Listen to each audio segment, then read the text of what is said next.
Assalamu alaikum, sisters and brothers. Suleiman Rahim here. That's the covenant. Break up seven seals.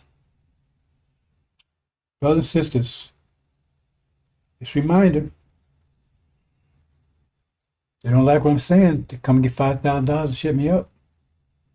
All you got to do is show me one verse that supports what Farrakhan claims to be. Just one. Show me one verse that supports that. Show me where, right? What he's saying is consistent with Elijah Muhammad. Books, videos, right? Writings, I'm speak newspaper. Show me what he's saying is consistent with that. The lessons, Master Muhammad. Show me that. Get $5,000 immediately and shut me down. It's been I've been saying for years. I've been calling him a liar for years, and they know it. And they lie Sunday, like they always do. No one's ever called him a liar. Well, I guess I must be no one. I mean, that's what I think my name is. Because I've been calling him a liar for years. I've been calling him a liar, in fact, right? Since the day him and Wallace stepped forward and ripped everybody off, stole all the nation's resources, assets, pocketed, left the believers with nothing.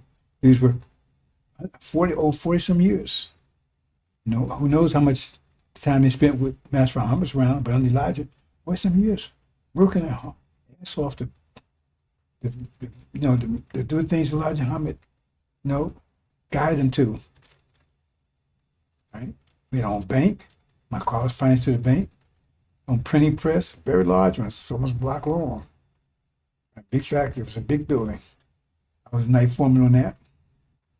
Right? Messi had a complex, a lot of buildings in there, beautiful apartments. I think it was 87th Street, right across from that school up there. I think the high school.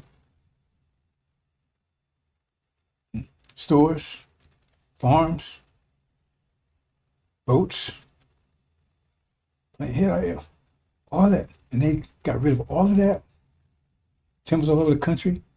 They got rid of all that pocket of money. Farrakhan Wallace then denounced the messenger, denounced Master Muhammad, said he wasn't no God, Master Elijah Muhammad wasn't no prophet. Yeah, this is Farrakhan and Wallace.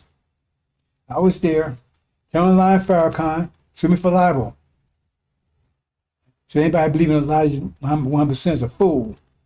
You know what he said? Yeah, that's what he did. Left the believers with nothing. He admits it. He said some of the believers went crazy, some went homeless, some ended back in prison. Because some of them, they was out on parole simply because the nature of Islam. And that's how Malcolm got out, right? Back to prison. Some turned back with the devils. Farrakhan said he witnessed that, but yet he didn't do anything about it. He still pocketed that money. He's a multimillionaire. His dumbass son's a multimillionaire too. How does that happen? Farm restaurant, Oz restaurant, all that. All gone. They liquidated all assets, pocketed money, and then got rid of the Nation of Islam altogether. Because Wallace hated his father. He hated him up to the day, his last breath. Hated his father. He died from diabetes. Maybe he should have read, he should have read How to Live. Right? I think he was in his 50s. Right? Farrakhan got cancer in his 50s. I mean, he says nothing happens without God's will, right? That's what they tell us. Nothing happens without Allah's will. Nothing. So, I mean, Allah willed you to have cancer. Why do you do that, Farrakhan? Because you can't get any, what do you call it, replacements, what do you call it, or a transplant? No transplant for that, brother. Brother, you ain't my brother. Right? You follow Phaedrus, brother. Yeah, I can't get no transplant for that. And we're told that women's are heaven, so he took your heaven away from you at 55 too, man. That's prime of life. Just took it away. Cursed. Anybody's honest There are honest people out there. There are honest men out there. I'm talking to the men. Wouldn't you consider that a curse? A lot of men really just, if they know what's going to happen, they really take a bullet to the head and be turned into a eunuch, pissing and shitting in a bag. Most men will say, just do me, man. That's what happened to him. But yes, he's anointed.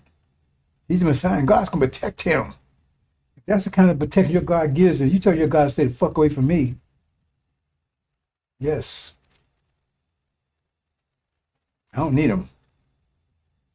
That's the kind of protection he provides. There you was cursed. Because you said, nothing happens without God's will. He says, no, nothing. So that means he cursed you. He wanted you to be that way. And you can't. That's not a trial because you can't recover from that. Anyway, there you go, $5,000. Let's move on, brothers and sisters. Try to back up, let's kind of do reduction of what I did yesterday. But see, again, now they claim the Quran is the book. All times. But that's the case. Like a chapter, right? Right? If you open it up, boom, you run it just here. That's a lot talking. A lot. I'm the best knower. This book, talking about the Quran, right? That's what we're talking about, right? There is no doubt in it. It's God those keep the duty, believe unseen care, prayer, and spell we have given them. Who believe in that revealed to thee, that revealed before thee. See, revealed in the Quran, and what was before that, the Bible. But they say, no, God, he don't know what to talk about because they don't believe in the Bible. Or they say, or they pick and choose. Right? Because, I mean, see, the Bible's corrupt or something. Yeah, they got bad translation, obviously. But the manuscripts are still there. The original manuscripts are there. And as far as the Quran is concerned, the original manuscript of Arabic. The other books is a combination of Aramaic and Hebrew. That's what it says. A lot's talking there.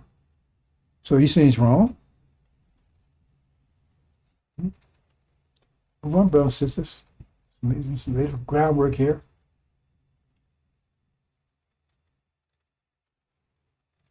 And what this says, this is Quran again. Those who conceal or the book, the large veil, and take a small price. That means they hide parts of it. Right? And take a small price.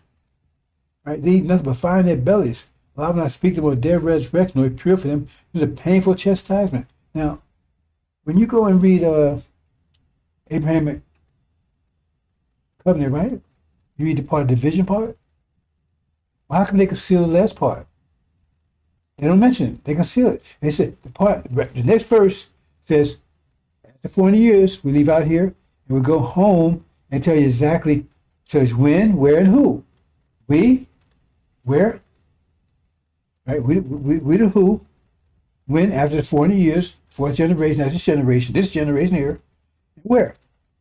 Between the river Euphrates and Egypt, river Egypt, and you can't go wrong in there. Just look at the map. That's Arabia. But they conceal that part. This is the Quran. And then when you go into Malachi, they conceal the part of the message of the covenant. They say Elijah's the last one. They're talking about the message of the covenant right there. Next verse. Who suddenly come to Elijah's temple. The one you delight in, the one Elijah was prepared to wait for.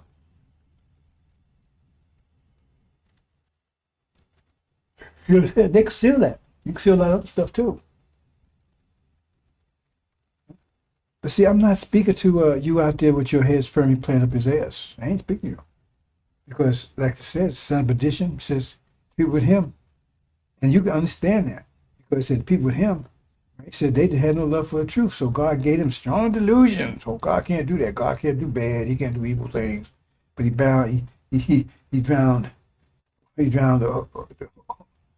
babies and little children, everybody. Right? Sodom and Gomorrah, man, he just burned up everything that That was their little babies and everything else. Oh, he can't do stuff like that. Right there, brothers and sisters. That's what happened to them, and they do that all the time. They would do openly. But see, I said the people that with him, they're not going to respond to this because they're not with him because of truth. No, those people with Farrakhan are not with him because of truth. You might make a case with the demons, but we don't care. Well, they had to be with them because they can't be with us because we won't accept them. But everybody else there, like Ishmael and them, they're not there with truth, right? They're out there, like I said, they're out there with truth. Put it this way. Say, for instance, he's just stupid. Well, he's still not there with truth, right? Because you got to think, get the truth. So he's there because whatever or emotional reasons, lack right? Financial reason, he takes care of me, give me every time he does nice things for them, he got my car and got my house. They take a small price for it. That's a small price compared to our heritage. Reward. They fire in their bellies. They're being consumed internally. And I won't waste time talking to them. Said, we'll not speak to them on the day of resurrection day. It won't purify. Remember that. Who's doing the purification? That's the covenant. And they got to pay for chastisement. I mean, no, they're not going to just let go. They're going to be chastised. See, not going to just say, oh, just let them die with it. No, they're going to be chastised. You can't escape the chastisement if you go, well, I just shoot myself. Well, you go ahead and try to do that. And you see them all out doing that. They're not representing Elijah Muhammad. They have to run them out. They shouldn't be running them out. They're only talking about. You got this the next with Eric. Oh, God is Russia. What? Where's the BRICS? Where's BRICS in the Quran? Where's the EU in the Quran? Where's America in the Quran? Where's this boy is stupid. Unfortunately for him, right? Stupidity. Quran doesn't. I mean, consequence don't know anything about stupidity. Stupidity could be a result of consequence anyway. Stupidity. See, it said some people raised up blind. Why would you be raised up blind? Why would you raise up blind? See, so much you don't understand. How you bring dead to life? You don't understand that? They could explain that to you. Could explain it to you.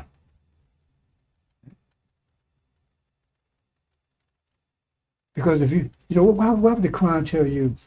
I say, okay, you say, I know you. See, well, see, the thing is that they lie over there, or they're totally stupid because they telling we got to embrace the Quran as like Sunnis do. Now they're trying to backtrack, say, well, God's a man, now he's flesh, but they've been saying for years and now because can't worship Master Muhammad because he's flesh, right? But they got this, they tell by Adam. But if you take the interpretation of Adam, that means it throws away everything Elijah Muhammad said. Because if you take the interpretation of Adam, the angels are invisible beings. Because he said Adam's all humanity and jinns also. But that goes against everything Elijah Muhammad taught. It says ain't no spirits or spooks. Even if you embrace what they telling you, the golden calf like Farrakhan is telling you, that blows away everything Elijah Muhammad taught too. Because that otherwise, if you apply Elijah Muhammad's insight to it, it reveals so much stuff. Because it said, well, the angels, they got to be people. So jinn got to be people too. And they're in submission to somebody's ruling.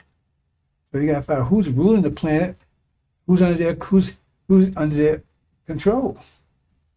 See, because that's what it says. It says somebody's going to be ruling this planet, and they're going to be angels under their control. And if you say angel spirits, how can angels be under control of humans when humans can't see them or anything else? And if that's the case, then we should have angels doing what we told to do, right? Last time you asked the angel, go to work for me, wake me up in the morning, put food on my table or something. See, that shit don't make no sense. Oh, there you go, talking, yeah, whatever. I'm going to get worse. Because I'll make sure you stay away from me. Make sure you stay away from me. Because you don't understand what's going on here. Like I'm going to tell you, Don't pray for this day because you have no idea what you're up against. And you talking about the Son of Man? Ooh, you don't want to meet the Son of Man? You want to meet him? He said he come for destruction. And people like you, he come to destroy you. Not to give you grace or blessings, help you. Destroy in the most terrible way. See, he ain't just, ooh, like Farrakhan tend to be, oh, he love everybody. Going, no, no, no, no. You don't know this person. You have no idea. You don't know this person. But you will. So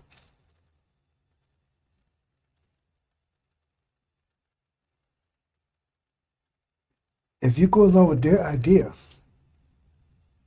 right? I mean, it's because it just go, if you go with Sunni idea, any of that stuff, it's confusing, and they can't say it the most obvious way. Of course, they call I say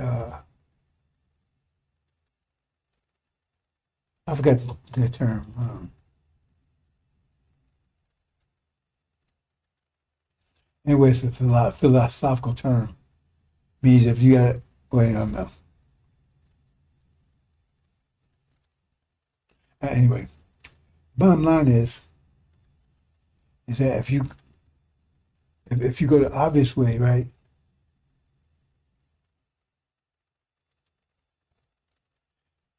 With angels, right? That they got to be people. Then you got to say, well, who's ruling the planet? Because everybody's not ruling the planet. Only one European, only one nation's ruling the planet. That's Europeans, right? So the angels are people. So you got to say what people are in submission to them. Well, we ain't told submission to them. They took everything from us. We ain't told submission. So we must be the angels. See? But then who's totally resisted, confronting them in every term.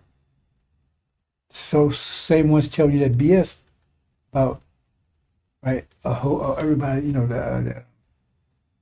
they tell you that BS. The angels are humanity. The jinn, the Sunnis, they're the ones say, I'm not going to submit to Adam. They don't submit. They reject everything about Adam. His religion, his economic system, right? His technology, his banking system, all of it. They reject all of it. And plus, they fight every time. They fight back on every turn. Call them terrorists and everything else, but they're the ones mostly obvious, constantly fighting the West all the time, right? So then so they don't want that interpretation. See, because if you come to that interpretation, that exposes who they are. Right? But they still got everything, right? They say won't come after us. They say won't come after those the ones who has to be raised. So that's not the Europeans. They in control. They have to be raised us. We're the ones that submitted. They'll come after you in every kind of way they can have. Because if you understand who you are, which they don't want you to know, that they paying big money to make sure you never find out. Because they have our land. That's the land we're going back to. They got our culture. They got our religion, right? Language. They got it all. That's all ours. See? That's what said. Jacob's brother sold him into slavery and took everything he had. And so when you go and look, they've been paying Farrakhan and Wallace. They paid Wallace for as long as he's alive. Lots of money. They used to come to his masjid prayers for Friday prayers. And they ordered the whole meeting. They said right in the back, you know who they were, because they're sitting there, they dressed like Arabs and everything else, ordering what the imam was saying. Make sure he wasn't talking this stuff about, we Abraham seed, we're going back home, all that kind of stuff. They paid Farrakhan and Wallace a lot of money. Make sure they don't teach that stuff. That's why I don't tell. But Farrakhan said, we're not going nowhere. We're just totally against what Elijah Muhammad taught. Totally against what Matt Muhammad taught. So how in the hell they say they come with them? And that's the core of what's the core message for Elijah Muhammad? Return home. Do for self, God's man, and who our enemies are. That's the core. And he's killed every one of them. Oh, the devils ain't devils anymore. We ain't going nowhere. That's true right there. And he ain't building a business or anything, so we ain't doing for self. They haven't built anything. They got some brother, he got an ice cream store, whatever. They had one, last week, a week before last. But that had to do with them. That's the only thing. But they put him on like somehow, there's some inspired by Farrakhan. In fact, ice cream place, I mean, he had read how he's lived any time lately. See what I'm saying, brothers and sisters? It's clear. Elijah's mama said truth be made so clear in the food in her. So the point is, they're not there because of truth. They're there because they lack whatever. They're on an emotional trip. So let them stay on an emotional trip. Because that's one of the reasons why they are not showing any images of Farrakhan. Because when you're on an emotional trip, right, then you got emotional ties. So language and visual and audio and texture, right? All that stuff matters when you're on an emotional trip. You like the way it sound, the way it look, the way it feel. That's all emotional stuff. Yeah, and how you think, how you look, how you sound, how you feel. See? And so any of that gets distorted. Like you like this song, this song is jamming, man. So you're like, hey man, I like Stevie Wonder, man, with that. Then he's saying something that's crazy, and all of a sudden, man, you break. Hey man, because hey, what's that? You break your, I'm gonna move on. But yeah, if you're emotional, it's one of those things. So that's why they haven't shown you anything. You haven't heard anything from Farrakhan for almost a year now. But I'm pretty sure a year now, right? Because you break that connection. Because you see old, bent over man, pissing shit in a bag, they can barely talk, and that would destroy that emotional connection. Because they showing all of the old stuff. They can say, yeah, he's this. Well, hey, if he's all that, then just shut me up. Just have him send a video of him doing okay. He don't have to show up. Or have him send audio. Hey, brothers and sisters, I'm doing great, man. God told me to shut up, man. So I'm laying back, in the cut. Right? Something. Because he's all messed up. But he's going to be revitalized in a minute. To a certain extent. Enough. To see the full consequence of what he's done for. Because I told you can't leave until everything's paid off. I know you don't understand it. You're going to see it soon. I told him years ago. They thought he was going to die when I was over there, 10 years ago, I guess? I said, no, he ain't going nowhere. He may get more decrepit, but he's going to be around. See, because it says, no, the Lord had destroyed him. He's cursed, but the Lord had destroyed him. Who the Lord was consumed with spirit his mouth and destroyed everybody that was coming. And that's about to happen. Because he got to be cast down. See, by his own people, which is about to happen. Now, based on what I'm saying, it's going to be this month. September 2025. Okay.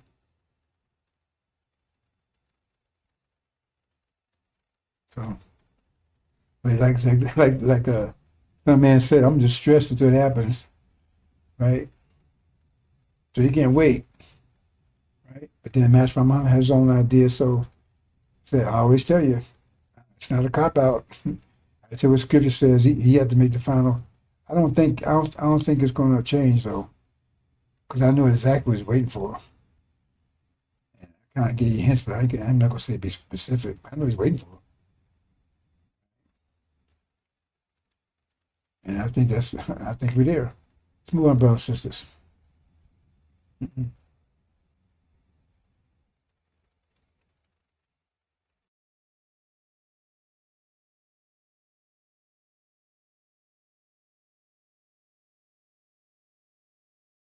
Do you then believe in a part of the book and disbelieve in the other? What then is the reward of such among you as do this but disgrace in the life of this world, and on the day of resurrection they shall be sent back to the most grievous chastisement? And Allah is not heedless of what you do. 86 These are they who buy the life of this world for the hereafter, so their chastisement shall not be lightened, nor shall they be helped.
See, brothers and sisters, they openly do that. That's the crime. They openly do that.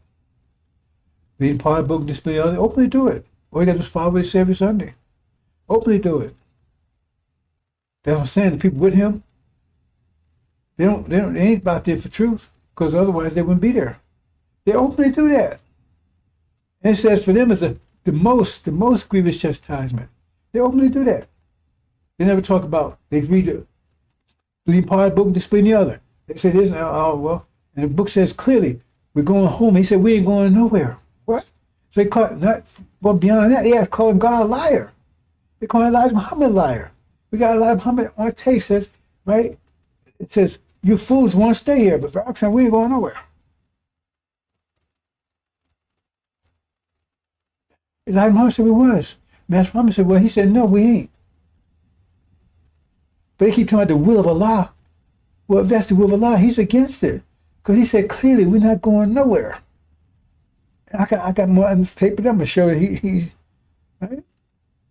He's against the will of Allah. Openly. Openly. I'm saying you can't worship Master Muhammad because he's flesh. Okay, but he's praised. So that means that who we're praying to, whatever, and not flesh. But I might make clear. God is a man. No. And Scripture actually verifies that to be about Melchizedek. So that's why they're not there for truth. So I'm not talking to you. They're not there for truth, because they wouldn't be with, because the truth's so clear who Farrakhan is. And plus, like I said, it's a $5,000. You can just show me what you say is right. They never step forward. In years, they have never stepped forward. That shows you what's going on over there. But the problem is, I mean, they can go on with that bullshit if they want to, but the problem is they're blocking the other people that would react to the truth if they heard it. They're blocking that. Because if you read the story and Mark about Legion, Louis Eugene Grounds, backwards, he knew who the Son of Man was. He said, yeah. Well, what are you doing? He called him by name. So, so he knew. But he didn't want to know. And the first thing he said, please don't make me leave the country. He said, I'm not, Legion, not me. L-E-G, Louis Eugene. backwards. You want to argue about the G, go ahead, all you want to. But his mother's maiden name was Grounds. She was raped by some devil. He's a son of a devil. That's another thing right there. And he laughs at you. Farrakhan laughs at you. See, remember, in the remark, he said he knew who the messenger was. He knew. Because he said, I know who you are. He calling my name. So he know he ain't the Messiah. He know he's not the Messiah. He's laughing at you. Because he know you're fools to listen to that. That's why he don't care what he say anymore. Because he know you ain't there because of truth. Or you did for performance. It's like a song, right? And you love that being in that song, boy. You love that being in that song. And they calling you niggas, they calling you bitch, hoe, and everything else. But you jumping because you like the music. You ain't paying attention to the lyrics. You ain't there because of the truth. You do what they're saying. You there because you like the beat. You like the beat. And Farrakhan make sure you get the beat. He talks stuff. What happened to Armageddon, Farrakhan? What happened to Armageddon? Been almost 3 years now. Armageddon started. It started. He said it's going to start. He said it started 3 years ago. 2 or 3 years ago, at least 2. He said it started. He said, what's going to start? I said it started. And it's going to Europe and spread over Europe, and Germany is going to be a major player. Where is it? This was his so-called Savior Day, and he never even talked about it. He be, why must there be a war on Armageddon? This is a game. This is a performance. Why is there? And then you are on the edge of your seat because he's going to tell us about war Armageddon, right? Hey, how y'all feel today? Y'all like what y'all like being in my presence? Ain't a nice day today? I thought that's the bullshit he does. It's a performance. He never talked about war Armageddon. Why must there be war Armageddon? Oh, y'all look so nice out there today. So we don't want those fools because they're gonna have to see. The point is that as far as I'm concerned, I've been wasting time at all. That's my farmer's call. I'll tell you the truth. That what else your people's call because they may because who's gonna do it to your own people? Man. So they gonna waste time talking because as far as I'm concerned, man, like I said, I don't even talk. I just get rid of them. I don't even ask any questions. Why? No, I don't even waste. I'm just providing information. I'm not going to tribulation with you. It's going to be your own people. They decide they want to question you, whatever. That's up to them. I don't waste my time doing it. I just want to get you separated. Once you get separated, and just as long as you stay away from us, I don't give a damn what happened to you. It's not going to be good. Consequences don't play games. There's more brothers sisters here. These may be demons. He's not a demon unless something I don't know. He's definitely a traitor. Because he's not teaching his father's teaching. He's shitting on his father too. He can't. I mean, I know he's stupid, but he can be that stupid. I mean, he's totally against everything Elijah Muhammad taught. Do this. Do you mind? Yes, I'm gonna do something. I don't want to put my brother on the spot. See, this is this. This is something else. Love and faith transcends color. And the reason why we embrace Father Flager as a brother is because we find him on the battlefield of justice, being a true disciple of Jesus. And the last thing I'll say is you'll never call us racist. Yes, sir. Yes, sir. Because this day that we honor, Yes, sir. Master Fard Muhammad, if you see an image of him, put his image up. Yes, sir. That's the man whose father was a black man and his mother a Caucasian. And how many of us have a parent that's a Caucasian or grandparent? It's not about color. It's about our submission to the will of God. And in that we find common ground and unity. Yes, sir. So I'm only one shade lighter than you, so.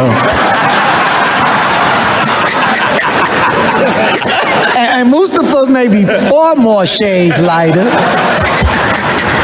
We a family. Yes, sir. Let's stay a family and be a family and love each other as God would have us to love each other.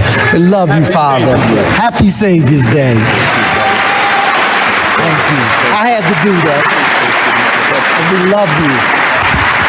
Go ahead. One more time, brother.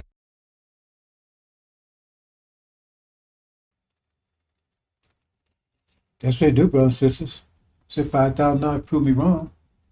Sue for libel, Farrakhan. That's easy for what they do is see Scientology. Just read for that.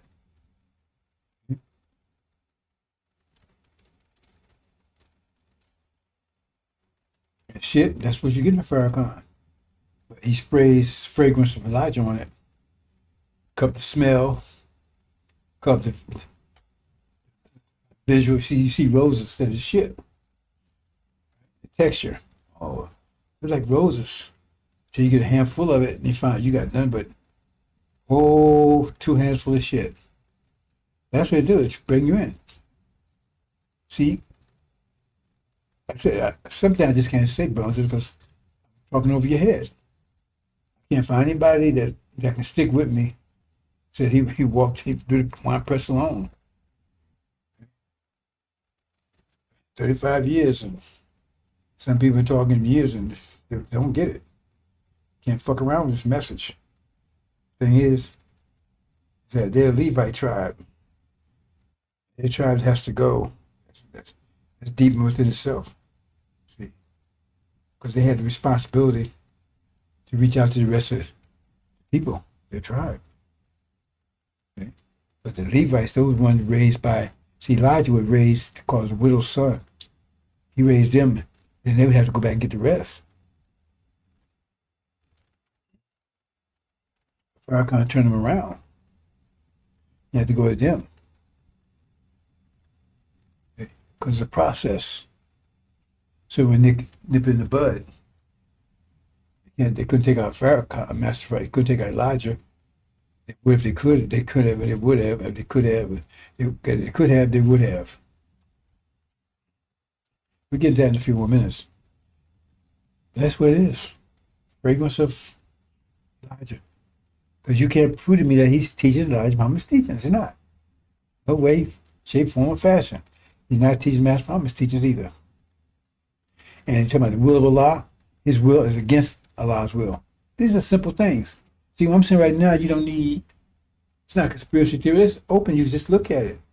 So, like I said, you got those whose head are firmly seated up his behind, and they won't hear this because they're not there for truth. The problem is they're blocking the people that block this truth, which is that's not going to be much longer because they don't understand mass, they don't understand resonance. And it's about to break through. It breaks through that, they're finished. It's also connected with what's happening over the Middle East over there. Well, brothers and sisters, but that's what's happening here. See?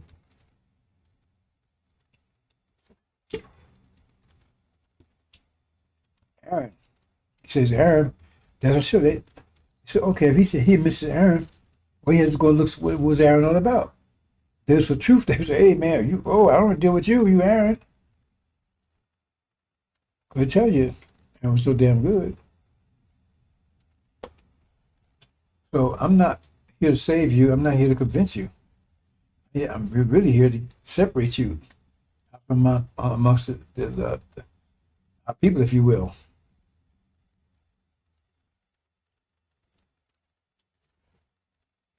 See here, that's what Farrakhan is doing.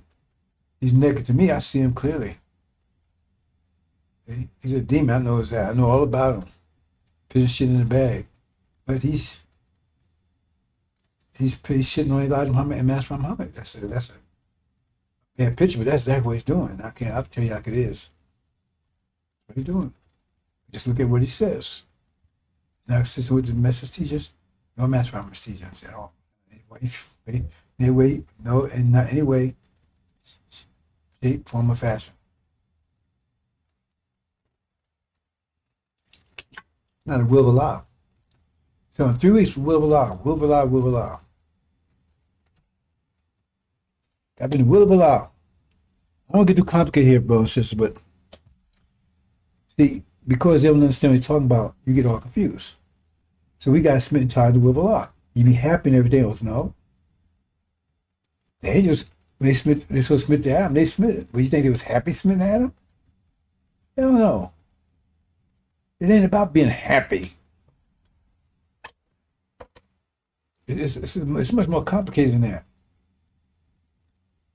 See? Depending on the situation. How you tell me submit? And somebody tell you, hey, I want you to go to that gym, you submit. Man, that's hard. You happy? No, but you like to you like to benefit if you can do what you're supposed to do when you get there. Okay? So he's putting you through a process that's going to benefit you. The process don't have to be good. It don't have to make you feel good, because with difficulty is ease. Any success in life, usually, as in this time period, right, is a result of hard work. That's because energy deprivation. That's why you have to farm. You know, we get home, it tells you in there, it say, you won't have to farm anymore. There won't be any desert. We're going to get rid of that. Because the earth produces enough for everybody. There's not right now, it doesn't, because of energy deprivation. So now you gotta go and work the fields. You gotta force it. So the devil say, hey, we can't do it, so that's why they force us over to do it. It's all throw it together. So right now, right, you submit for a greater purpose. Your submission, say, well, you think you're in the garden, why you go through distress and everything else? But see, the way they say it, like, oh, once you submit to Farrakhan, that's what it means. Everything will be honky-dory for you. Everything will be great. Then the other thing is, the other side of this. If you're a bird and God tells you to fly, what is that? You're not in submission to his will. You're just doing your thing because you're part of it. You are his will. But if you refuse to fly, you don't want to fly, that's a whole different issue altogether. See, because I don't want to go too deep in this, brothers and sisters, right? Okay. It's like prayer, you got it all wrong too. Because you got the mind you have, and those clowns out there, see, they're talking, but they don't understand the difference between the mind and the brain. They're still talking, right, with the devil's mind. Because remember, they still got the devil's mind. The mind the devil gave them. Because they wouldn't, the scripture tell you, they would not have the original mind until Suleiman gets it to them. So they're all out there. That includes Farrakhan, all of them.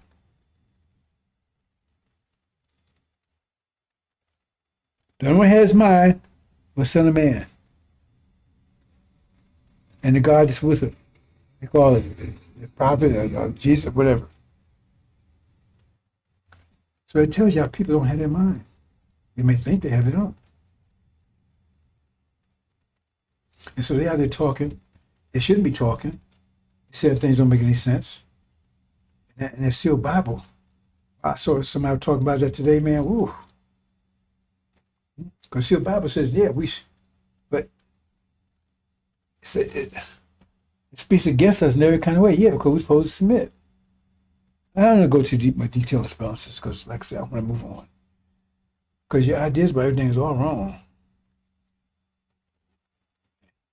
And those who are consistent with their nature is consistent with Allah, right? Then they're not submitting anything, are they? Does a bird have submit somebody tell them to fly?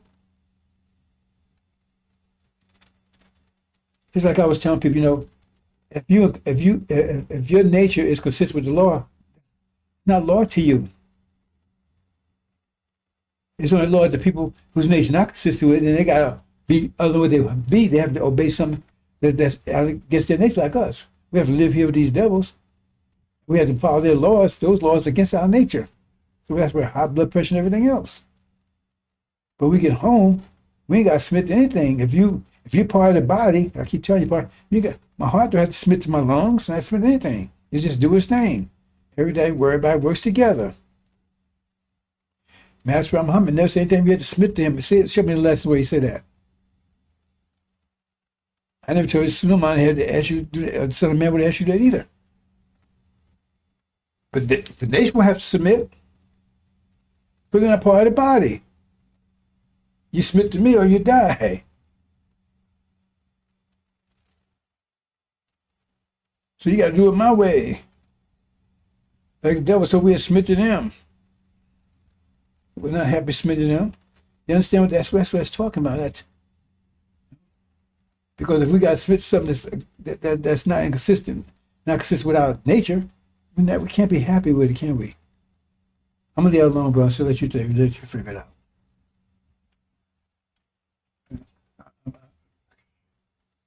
I don't get no philosophy or kind of stuff. It's mathematics, but you might do philosophy.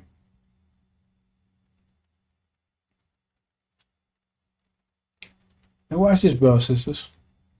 I'm talking the will of God. Now what's the will of God? God, there's a message of black man. For America, all those books. Says in Muhammad Speak newspapers.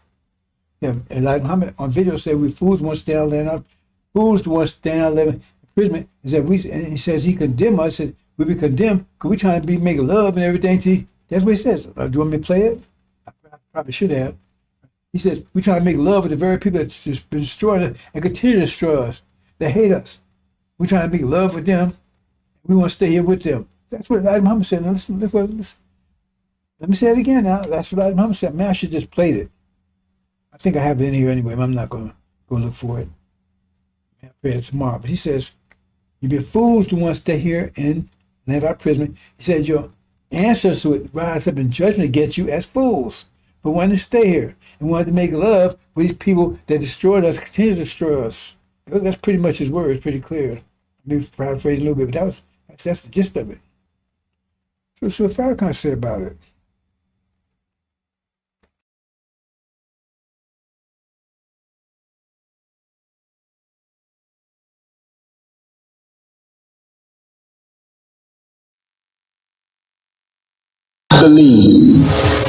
I believe that America can be beautiful. How can America be made beautiful? Now, family, listen. My brother Imam Wadafuddin and I have had disagreement. But his followers and mine have never given each other as much as a bloody nose.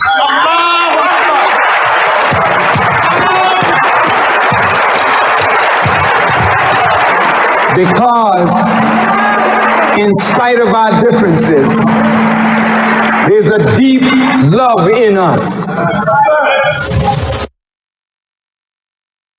We don't like the things about our nation that is not good, but I don't want to live anywhere else. I want America to be made right. I don't want to see America go the way of Rome and Babylon and Sodom and Gomorrah. But why won't she go that way? If the men of religion and the women of religion keep silent.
Okay, bro, so I want to play that again.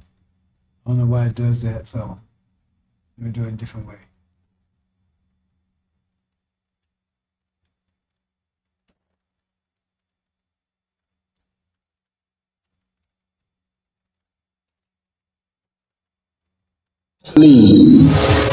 I believe that America can be beautiful.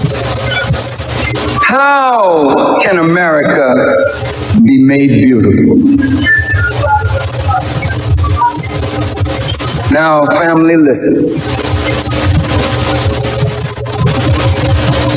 My brother Imam Wadakuddin and I have had disagreement, but his followers and mine have never given each other as much as a bloody nose.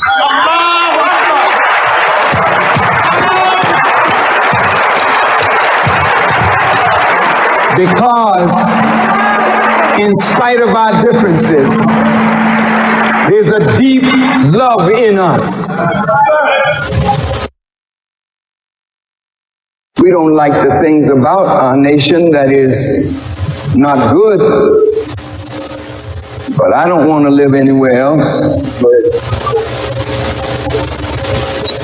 I want America to be made right. I don't want to see America go the way of Rome and Babylon and Sodom and Gomorrah. But why won't she go that way? If the men of religion and the women of religion keep silent.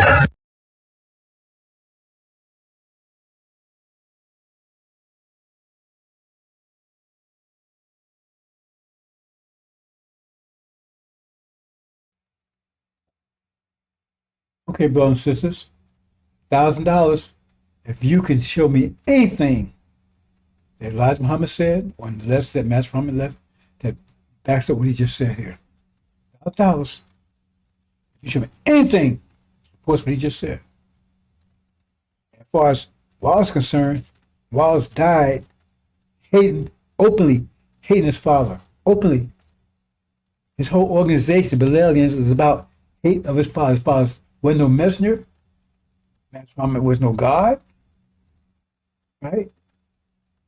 God, it's Belialians. That's his thing he set up. He hated his father to the end. Died of diabetes. Probably should have read how he lived. He was openly enemy to his father while his father was alive. Well, I say while he was here, present. As soon as Elijah Muhammad departed, he destroyed Nation of Islam, destroyed it, tried to get rid of it altogether. He did. There was no Nation of Islam. He got rid of his thing, called thing Belialian. He went to Farrakhan come back to rip off the fence, rip off what was left. He called himself reestablish the Nation of Islam, which he never did.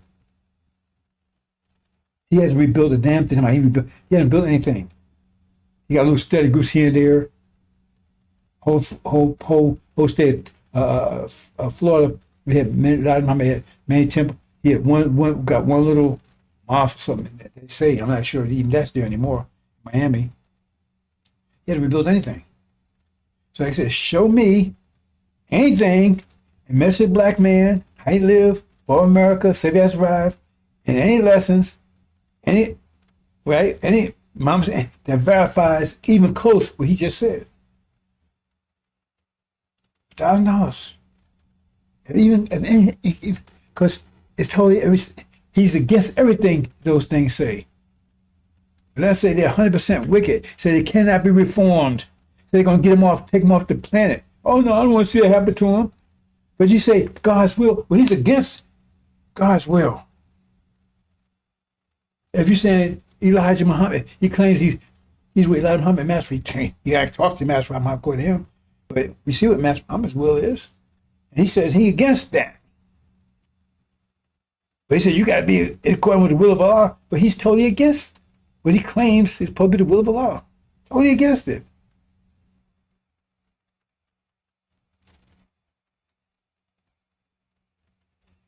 See, here, I've tried to wide press alone of the people there was none with me. And I will tread them down in my ain't who. See? Like I said, Wallace, he was open, and all the people with him, they all hate Elijah. Yeah, why would he invite him when he's proclaimed he's a student of Elijah? And him and Wallace, he know Wallace destroyed the nation and took all the money, stole all the money along with him. They robbed the nation. They'd be with nothing. And then he was out there bad mouthing. They still doing it. I mean, up to his death, he was bad mouthing, messing everything else. So why would he invite somebody like that to her? We never even gave each other blood. No, because you're on the same page. You're on the same page. The only difference is, right, is he got his thing called believers against the messenger, and you over here just shitting on everything the messenger did, but you trying to live off of it. Only reason why you got broke with Wallace, because you couldn't make no money with Wallace. Wallace wouldn't pay y'all. He said, if you want to be an imam, you ain't gonna get paid. You still work your job. Because remember, Wallace got rid of all the jobs. He said, we don't need no job. White man got them. Farrakhan was right with him for years. Tell him lying, Farrakhan. So you still work for the devil, but you come on Fridays and give a prayer. He couldn't make no money with him.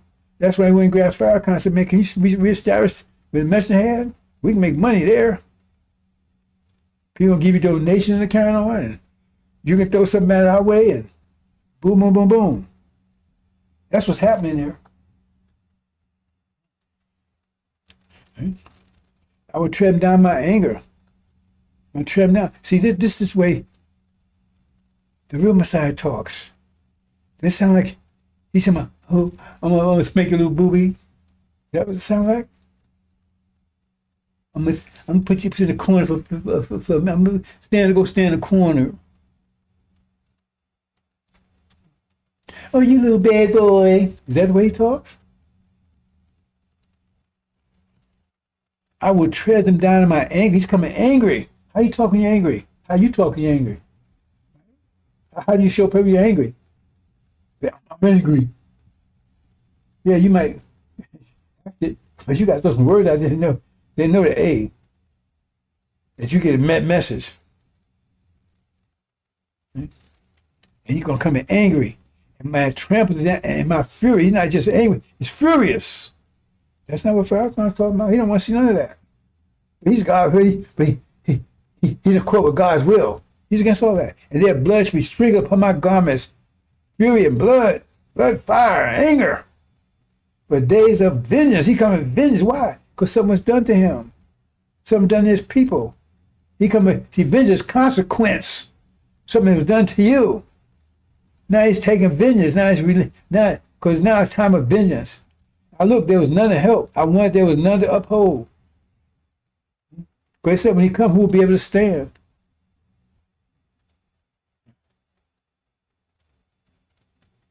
Because nobody, they wanted to make the sacrifice and everything necessary. And it's up to them. They got with tribulation. And I will tread down the people in my anger, make them drunk in my fury. I'll bring down their strength to the earth.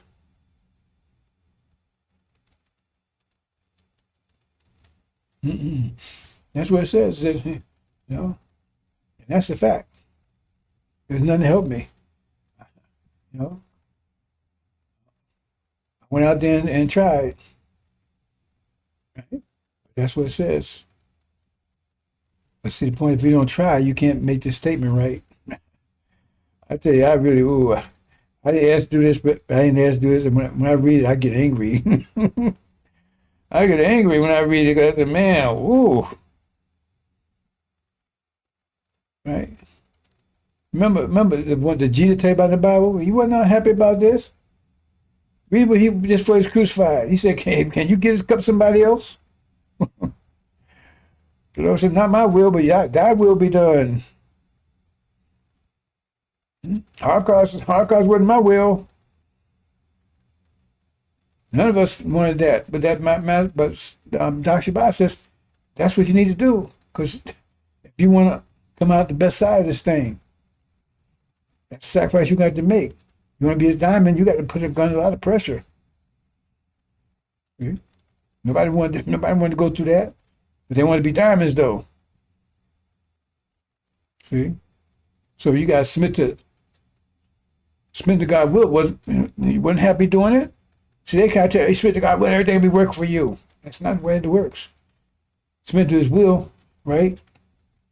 Because if you have to submit, that means it's against who you really are. Because if you're already in the court with it, you ain't got to submit to anything. See? If that's your nature to court with his will, you ain't got to submit to anything because you're doing it. You understand that principle? See? So we had to submit because going to Holocaust was against our nature. We don't want to do that. But there's a benefit at the end.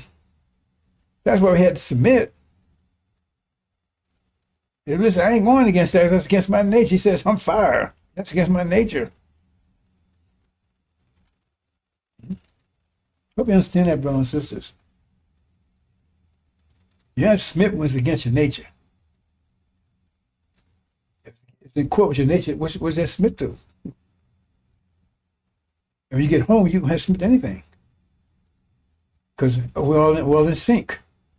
Your Chief Hodge. So does that sound like Farrakhan? See, they say this stuff. I said they ain't about truth. Because right there, that stuff you cold right there. Because he's saying he's against. And all the scriptures tell you God is against this world, destroyed. I don't want to see that happen. Even Legion, right? And Mark, he was, no, I don't want to see that. I want to stay here. But make me leave the country. Because he's one of them. He has no future.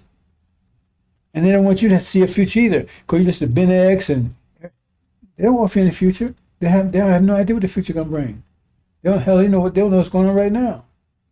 They're either agents or they're just stupid. Or they just want to be a big guy. They don't know anything. They know they don't know anything. And so chastisement will be brothers and sisters, when you say you can't, it says it's gonna be a strange thing. That means the chastisement that they're going to get is something you can't even imagine. Your imagination will fail you. You have to see it, and when you see it, you won't believe it. Because it's unprecedented. That means there's nothing you can relate it to. So you go back and look at all the worst that ever happened. He said it's going to be worse than that.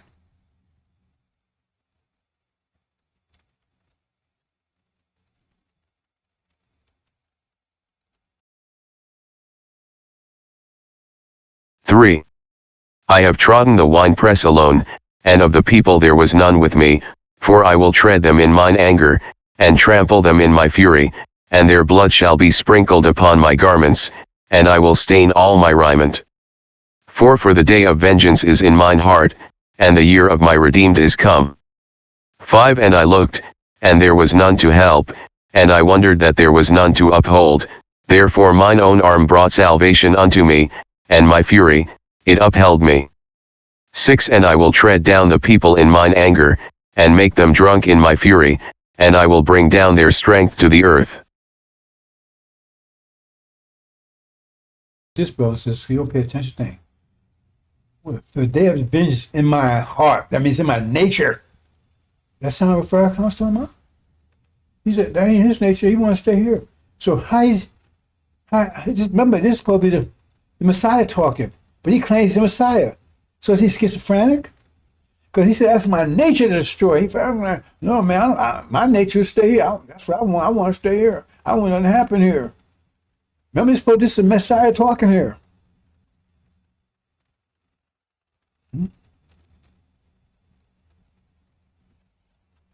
That sound like okay. Let's move on, brothers and sisters.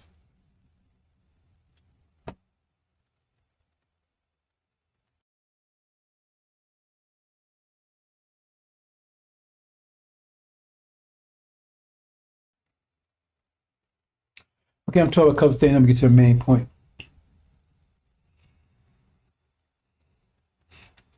Now, you're under threat, but you don't know it. Because they're not telling you. Part of the reason they don't tell you is they don't know. The other part is because, right, they with those who are threatening you. For instance. You're under threat. Destruction tells you that. It says, let them cut being right? Us, the true Israel, be cut off from being a nation. The name of Israel be remembered no more. They're just shrewd with them. Throw them in the river, all kinds of things. And it says, when the time comes, which is days away from now. He says, we see Jerusalem surrounded by armies. They never talk about that. Why? Well, Jerusalem is right. And who controls Jerusalem? False Israel. They said we see it surrounded by armies, and you see it happening now. Everybody's turning against it. No, it's destruction. It's destruction. But these Zionists tell, oh no, it's the rapture people. No, when they look like they can't go any further and they on it down, then that's Jesus. That's when Jesus will come back, and He's gonna forgive them because they're gonna turn to Jesus. They're gonna call on Jesus suddenly, who they say they're Jesus they say he's in hell burning his shit. That's what they say. And there, I forgot the name of the book that book they call it. I can't think of it. Come back to me.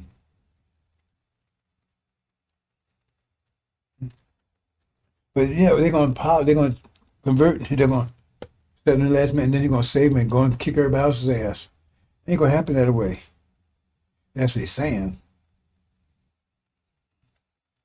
But it says their destruction. It didn't say their potential destruction, their destruction. That means falsehood. When they come by army, right? They're about to be destroyed. It says flee, because at that point in time, right, when it's recognized that they're going down for the count, because their whole purpose is to deceive you, so you don't realize who you are. But if they're going down, that means that deception fails. Curtains open, and you, the true Savior, that's a unifying thing. That's the whole point, to keep them being unified. That's the whole thing said. They say unify, come together, right? Attack us and lead the country. You understand? So the point is that they will attack you.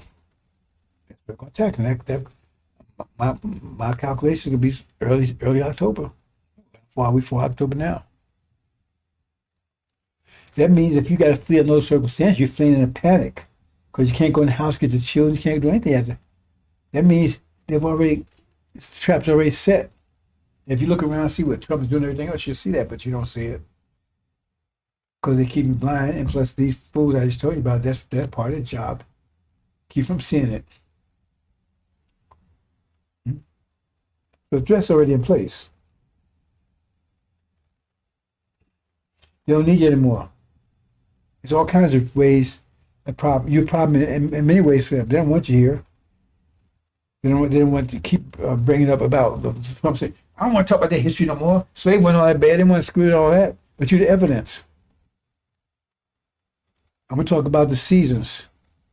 They don't need you. They don't need you anyway, but you're a burden now because they come to automation. They don't have no jobs for you. None. Zero.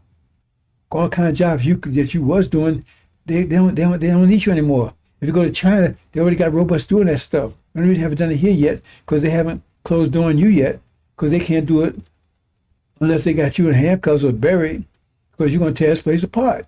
You're not going to just say, oh, man, I'm going to starve to death. 17 million strong, well, 34 because the demon's going to be. That's why that's why I said it'll come as a snare. You won't see it coming. Because it's already in place. If I knew I had Master Rob Muhammad's protection right, I'd be out here right now. Because they'll close the door on you in a minute. It's already in place.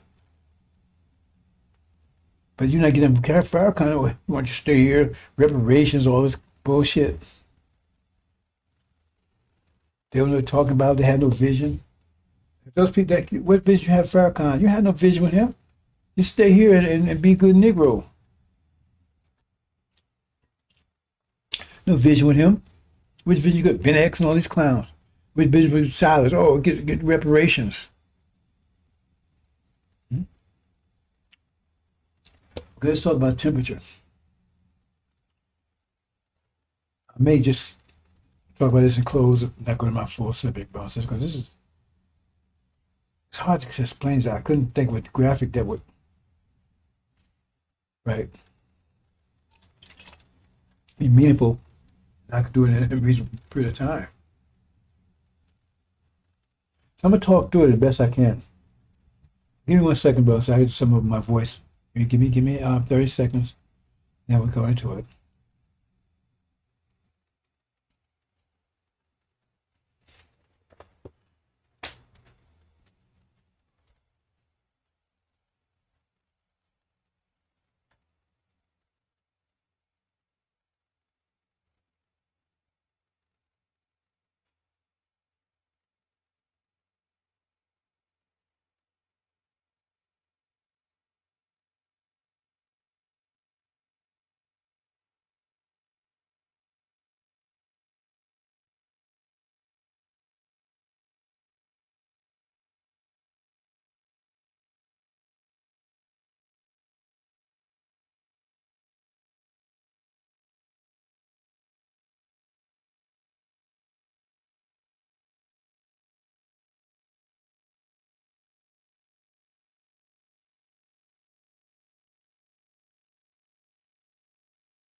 This is back.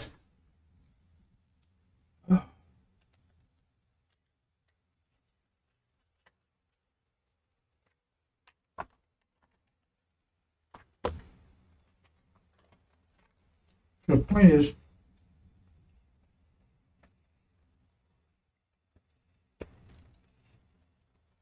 a little history.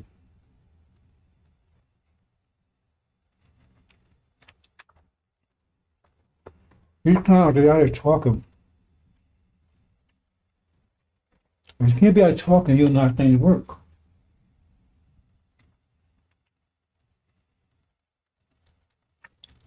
You understand? Why? How do you get this condition? Farrakhan's explanation is we were sinful. God punished us. Not realize Muhammad taught. Not like that. Devils teach us, especially in Christianity, now we were sinful too because we Ham, Canaan, son of Ham, doomed to be saved forever. Those are the explanation.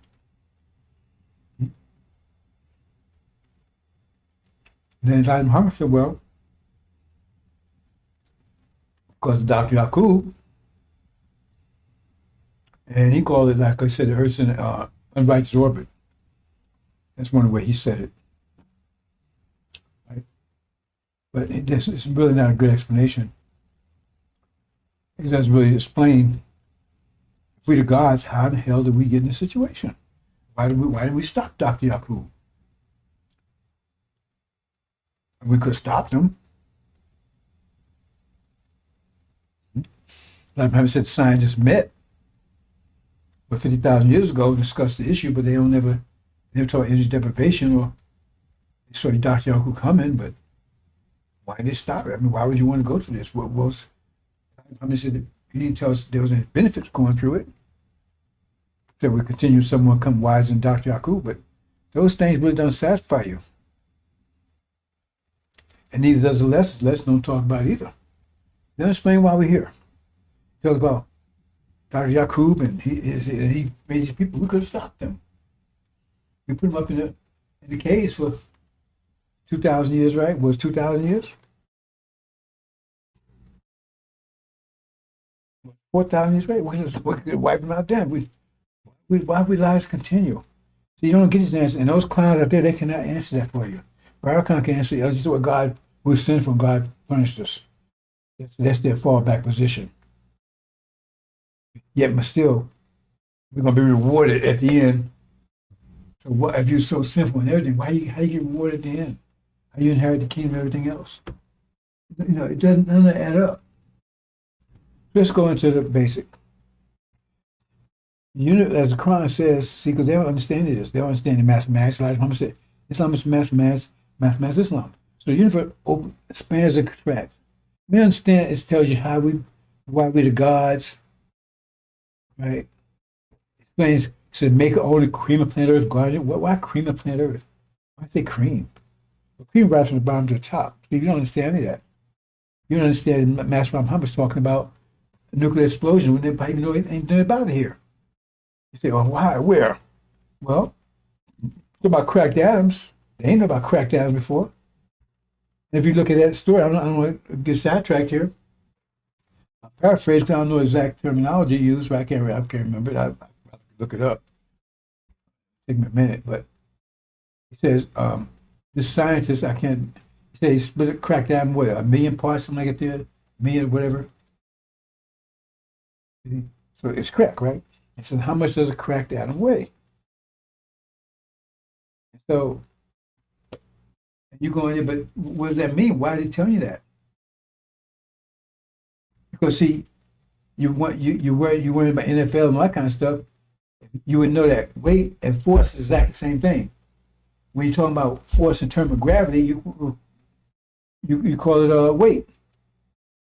Because weight is how much force you're putting on the floor. It's force, both. So if you revise the question, how much force does a crack atom weigh? You're talking about nuclear explosion. When there ain't no anti-nuclear explosions. Now, I told you that. Now, I guarantee those clowns didn't know that. I guarantee they know that. They talk, they should shut up. They wish they had shut up. Well, they wish, they will wish. So, that's the way you know. So if you understand that, that means, as the Quran says, all the energy, the earth and the heavens were one. That means all together. And the devil say that they go further than that. They say it was like whole universe was the size of an atom, then exploded.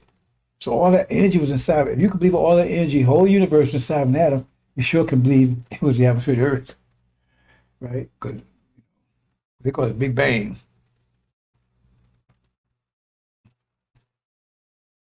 And there's a whole lot of wisdom in that, but I'm just getting to the main point here. So as we expand heavens, like the Quran says, there's less energy here. Less energy. So at the beginning, we had a lot of energy. So we have less and less energy. Ways evolution, all that kind of stuff. I'm not going to that. The point is, less energy. So we keep on expanding, energy gets lower and lower and lower. And if the universe expands forever, that means well, no energy at all. The Earth won't exist, we won't exist, nothing. You have the energy to exist. But it gets to a point where it gets to maximum expansion, and then it starts contracting. That means you get to a point where energy is lowest as possible can be, and then you start start reviving, energy start coming back. That says momentum was in the heaven and earth, all of a sudden. So what? Energy is coming back, it's absorbed by the earth, with everything we get from the earth, right? Earth get energized, and now we get more energy. So the point is, we got to the point where we were very low energy. That means our thinking process was diminished. You need energy to think. That's where religions came from. 50,000 years ago, there wasn't any religions. There was only Islam, mathematics. As your mental ability declined because less energy, you start trying. You don't understand the universe anymore. You understand how things work. So you try to come up with ideas, try to explain stuff. As religions are, trying to explain how things work, where you don't have the ability to understand anymore. You have the ability to understand anymore, so now you come up with all these ideas. That's what religions are, trying to explain how things work. And they got worse and worse. You get down to Christianity, it's totally off the page. Everything is invisible. You can't prove anything. So our mental ability declined until it got down to zero. About 1800 years, about 1860s. We wouldn't allow to think. We was at the lowest level possible. We haven't control anything. Control ourselves. We had any control because we didn't have engines to do it. So it says, okay. So we said, well, and there's a lot of wisdom in I'm not going to all the details, brothers and sisters, but I said, okay, well, we low energy. See, because we Lamborghini and we need a lot of energy. Now we don't have enough energy, enough to put gas in anything. We got a nice car, but we had no money for the gas. We had no money, anything. The battery's gone, and gas is gone. We got the car, it was beautiful. Right? But now you got a Volkswagen Beetle over there, it's got gas. It don't need that much energy. So it can drive around, do things. That's what happened. That's Adam. We make a stripped down version of us that don't need that much energy. That's why Adam ruled. He'd be a weak version of us, make him shed blood, but he could rule. So bad water, dirty water is better than no water. If your life depends on it, dirty water will suffice as opposed to no water at all. So we had that somebody could keep things under control until we revive. That's the story. Right? Okay. So he was made in haste. He was made in low energy because the pressure, the pressure decreases. At the time when the universe totally contracted, the pressure is extremely hot temperature, pressure, right? Because we actually lived in the oceans for a long time. That's a long story. Everybody say cream right from the bottom to the top. We start in the center and move to the surface. I'm going to talk about that in a little bit, but not directly. So I'm not sure what Master Muhammad told me on those lines. But the bottom line is that we was diminished so they could rule. But under low pressure situations, low energy, right? Because they remember, at this point the pressure is very low because everything expanded. So we start out when the universe is totally contracted under extreme pressure. Form, but not this form, because this form is a weaker form. Our original form is like much. We have hands and much more than this. This is the weakest form we ever had because energy deprivation. Anyway, so we get down to this level. So they rule. There's low pressure. So they constructed under low pressure situation. See, now we started out on high, we're in a low pressure situation, but we had the ability to handle the highest pressure, right? We still have the DNA. We can handle the massive pressure that the universe can have because that's where we came from. See, but when it's formed right now, and now we're in, this is bad because we can handle high pressure, but low pressure. This low pressure is not good for us, but it's good for them because they Lamborghini, right? So they can't do good in high pressure. High pressure when things colliding and stuff, right? So if a Lamborghini hit with collide with a Volkswagen Beetle, that Volkswagen Beetle is gone. I understand they made of plastic and Lamborghinis made of solid steel. That plastic's not going to work. So we lower. So now in the age 60s, that's when the universe started contracting again. So now we start getting it momentous in the heavens and earth, but it comes with a sudden. So we start one first energy wave. I'm going to talk about that more in more detail in a minute. So we start being violent. So every 50 years we get a wave. I'm going to show you that in a minute. But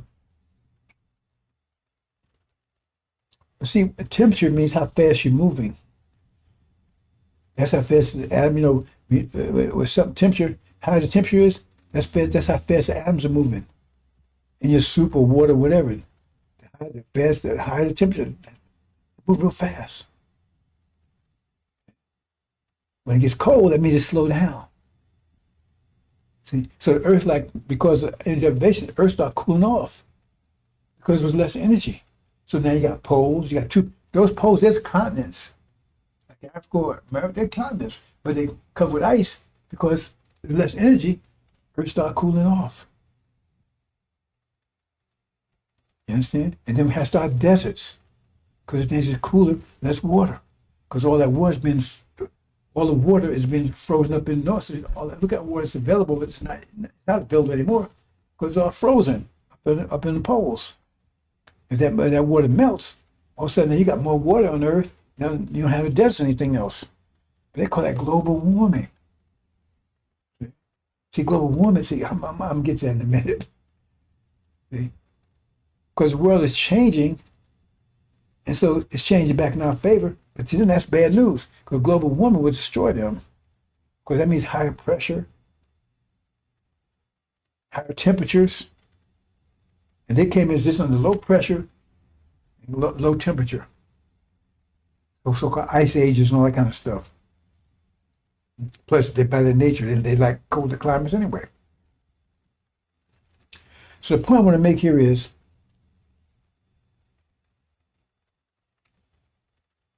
your mind, basically. Or is your brain. The brain and your mind is two different things. Brain does the calculation, your mind feeds the data. Okay, our brain capacity diminished because we have enough energy, so we couldn't cut ability to, it's like you have the potential just to have enough energy to, right, to do anything with it. Okay? So less and less and less. So our ability to think lower and lower and lower, right? And so we can't keep up with the world anymore. Can't control anymore. Can't control ourselves, control anything. But the devils can. See? Because they have enough energy to think. They got extra energy. Their brain power is much weaker. Like the Lamborghini, right? They got electrical system. It's not as good as Lamborghini's electrical system. Whatever they got in there, your computers, whatever they got in there, is not as good as that one. But I don't have enough money to keep the fuel mine. You got charger, right? You got electric, but they do. So they think shallow, but faster. We think deeper. But we can think. We think extremely fast, but right now, I'm able to think because we got Lamborghini brain, so to speak, right? So it's on a very low level. So they was able to, that's why it says, remember, it's about thinking. Because what happened, it says, he says, I taught Adam all your names. You ain't no one you know. We don't know anything, but you taught us. Because our mental levels diminished. But theirs activated. It's on low, they got a weaker brain, but it's activated. We got more complex brain, but it's because we need more energy than they do. And everybody gets the same amount of energy. Remember that principle. That's a fact. So much per day, right? That's not. Anyway, you understand what's going on here? So what happens is that during the time of energy deprivation, during the time where we were going, right, up until 1860s, because it got worse and worse and worse, 6,000 years worse, it was at worst state, 1860s. And then the universe started expanding again. I mean, it's contracting again. So we got our first energy burst in 1860s. So we start being revived. So we can think a little better. We can do more, but we're still in bad shape. But we're rising up out of it. We broke our chains then. You understand what I'm saying? So the point I'm trying to get to here is this, and I'm going to be redundant, because I'm going to go into the seasons in a minute. The point I'm getting to is this. Now, as what happens is, remember, they're going to resist, because our resurrection is their destruction. So we start taking more control. That means we take control from them. See? If we get more control, you take. I mean, the Earth's not infinite, right? So if you're in an elevator, you get more room. You got to take room from other people, and they're gonna resist that. So every turn, we're gonna show the 50-year cycle here. Every turn they resist it. They're going, and the resistance gets more intense. But the point I want to get to is this: you think in the direction that you're moving. So at that time, right? They was moving as fast as the world was changing. Remember, the universe is constantly changing. That's why you can't do scriptures every 24,000 years, all that kind of stuff. Constantly changing all the time. It's not static. They say, oh, one scripture lasts forever. That's bullshit. That's why you keep getting scriptures. The Quran tells you that. They say, oh, the Quran's forever. No, it's not. And no, neither is the angel. Because once you get home, angels will be a museum piece. You get a new book. Because times have changed. New season. So during that season, they was able to keep up with, control things because their brains was faster than the changes. Right? Because like I said, it's the winter time. And they could handle the winter. So if it's winter time and you're a summer person, you're going to have trouble in the winter time. Be cold, you're going to not be comfortable. But the winter people, they're going to be doing their thing because it's their season. But then when spring comes, their season starts to evaporate.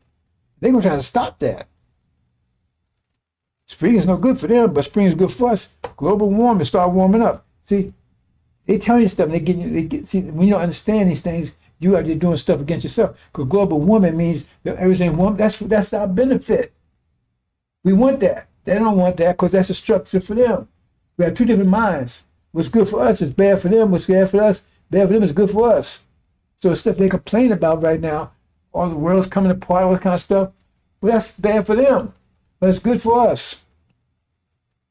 Everything that's happening they complain about is bad for them, but it's good for us. But they have you join you and make you think it's bad for you too. You understand what I'm saying? So the thing is, what's happening is, so to be energized, remember, they was only for a season. It was only for a season. So now that we're being raised, remember that's what Iblis said. Until they did that raise, we're raised. That means we're putting them down. That means there'll be a time being raised. And so I'm going to try to stop being raised, because then you can raise. Remember, if you raise, you're not submitting to them anymore. You have no control over you. So you don't read these things. You don't read into what they're saying there. You raise, that means they have no control of you anymore. Because remember, you're submissive because you're on your knees, but now you raise, right? And they don't have control of you anymore. That means now you're starting to gain control. They don't want that. But the problem is now things are moving. The world's moving. Remember, as the temperature rises, as you get more energy, the temperature rising.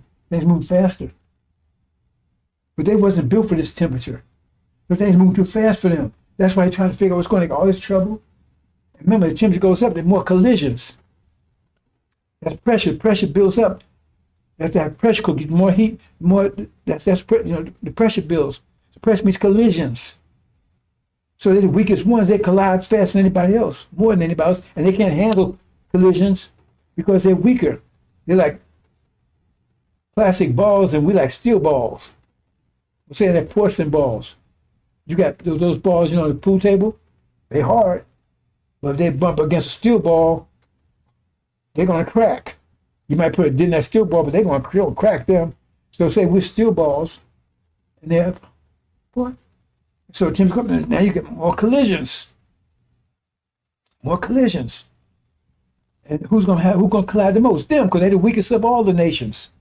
So they're warlike. So you think that's powerful enough against them because the temperature's rising, and that's caused more conflict because they've been more conflict. You look at America's more conflict than ever been in history. They're in conflict with their own people. They're in conflict with Europe. They're in conflict with everybody. Europe is in trouble because the world's moving too fast, right? And their brains cannot keep up with it. It's mad. They move. They change the greater than their speed of thought. So they confess why it says their wisdom may destroy because they can't. They change. And so they're trying to slow it down, threaten their people. I'm gonna do this to you. They're trying to slow it down. They can't. And right now, what's about to happen, brothers and sisters? I don't think I'm gonna get to my main because I want to explain this as best I can, right? I tell you, this energy. Well, I might have to go a little bit to try to get some backup. But every 50 years.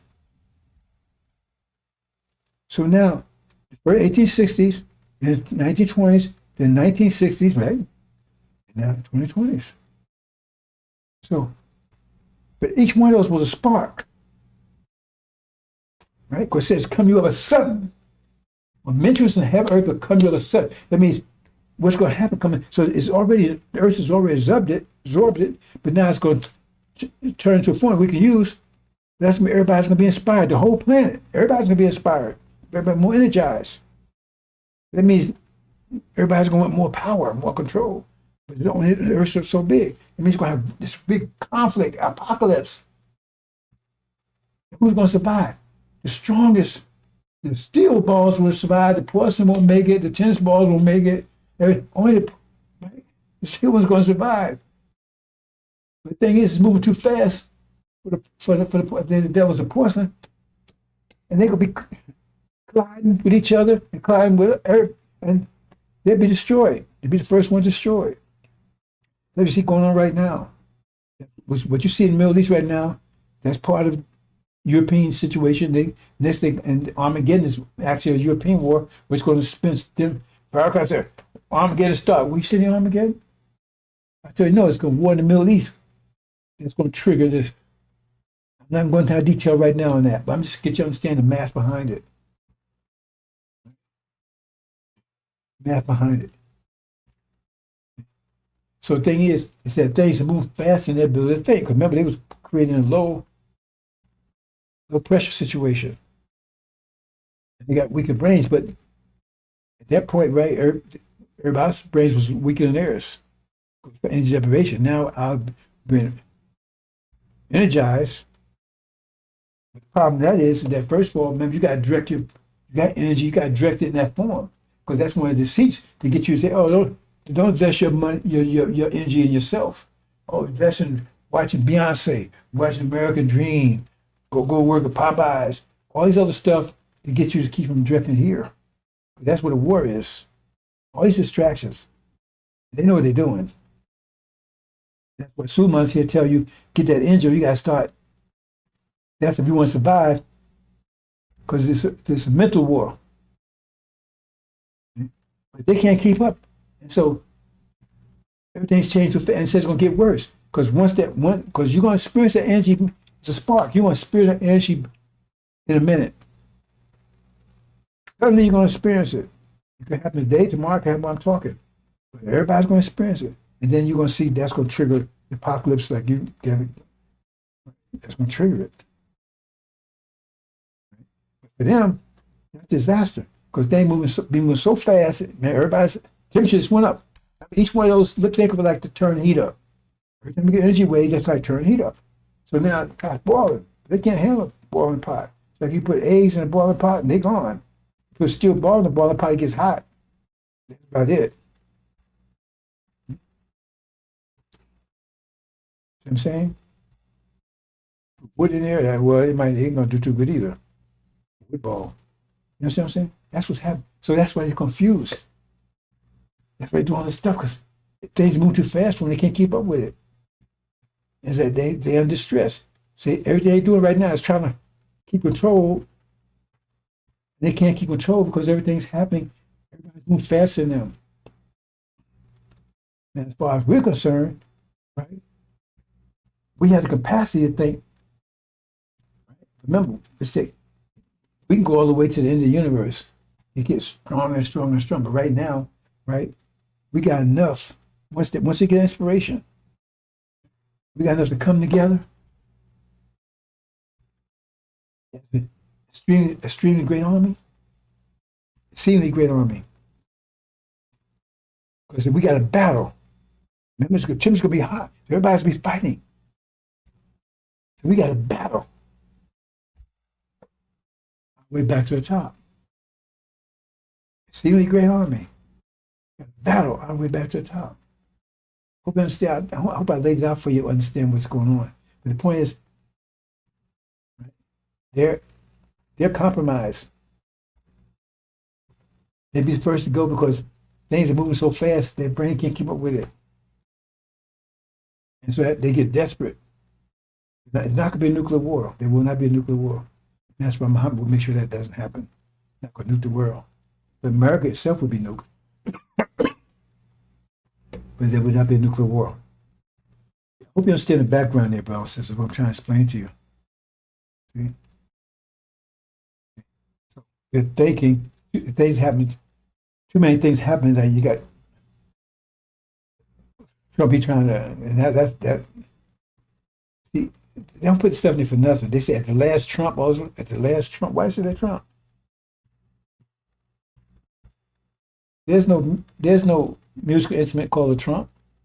You think talking about the trumpets. Why don't you say when the last trumpet sound? They say no, it's the last Trump. He's the last elected president. I'm not going too deep in that, bro.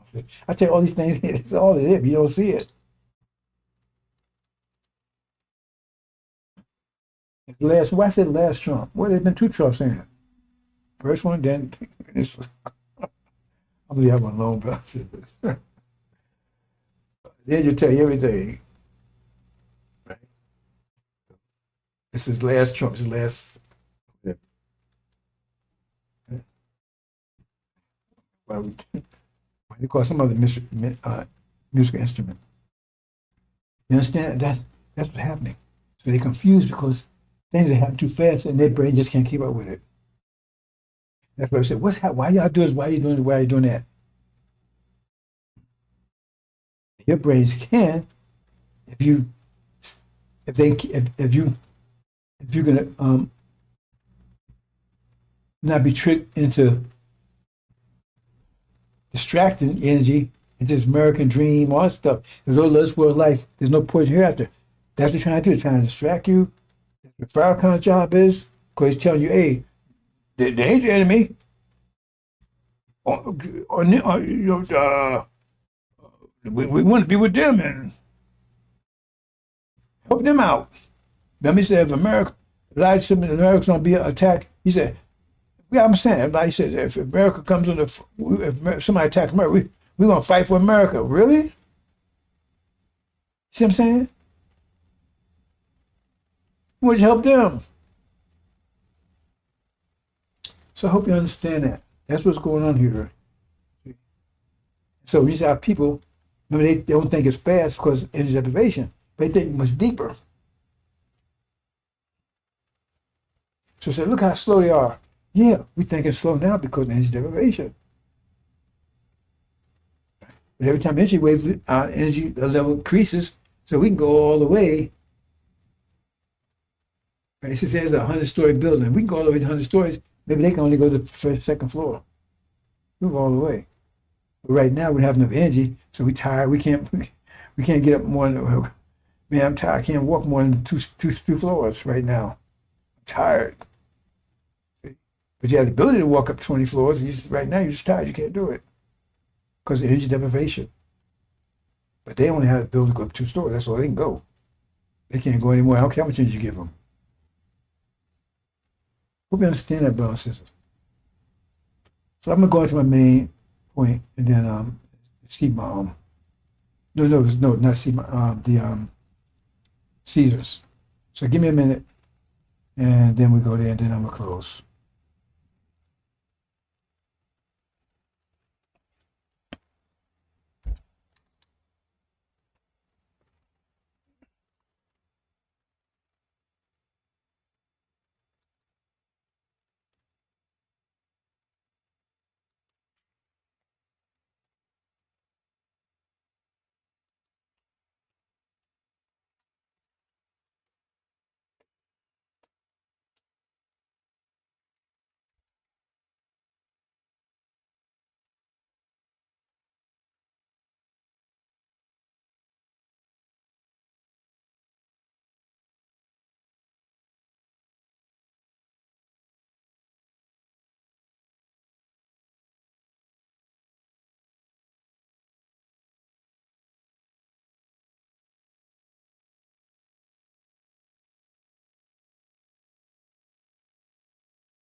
Okay, brothers and sisters, let's get to the main.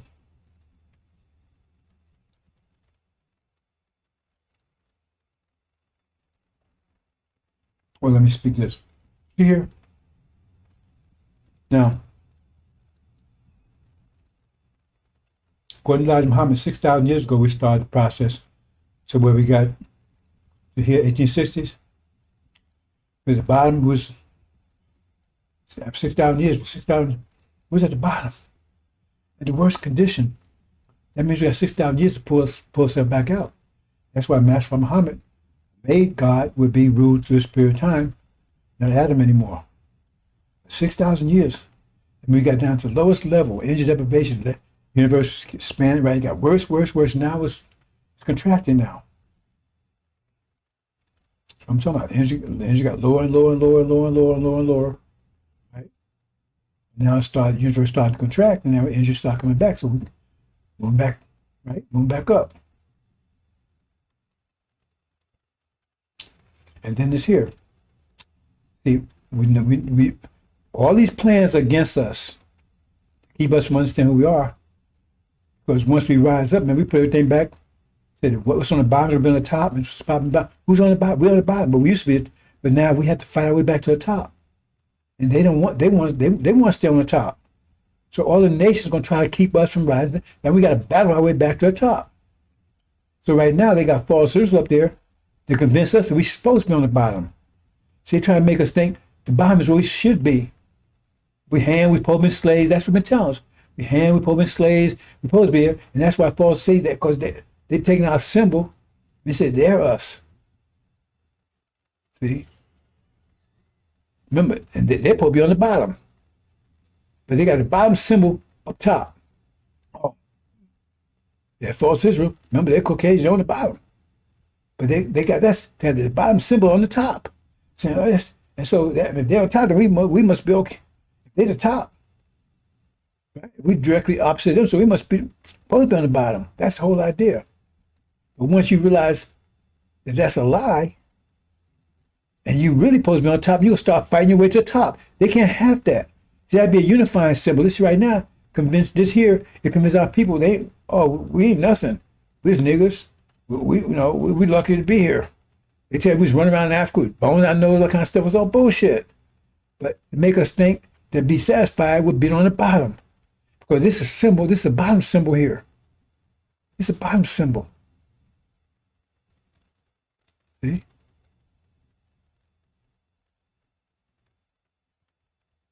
Finish early today. You finish early today.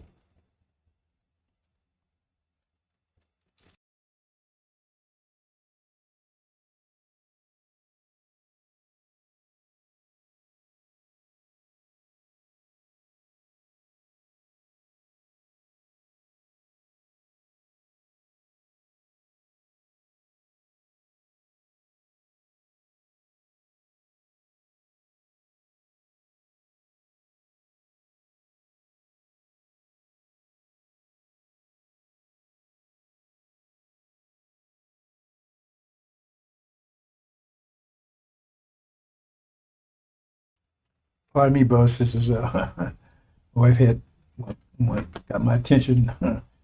She wants my attention. She gets it. That's it. Case closed.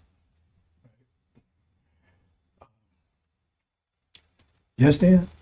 If you understand these things, if you understand the angel key, whatever they on.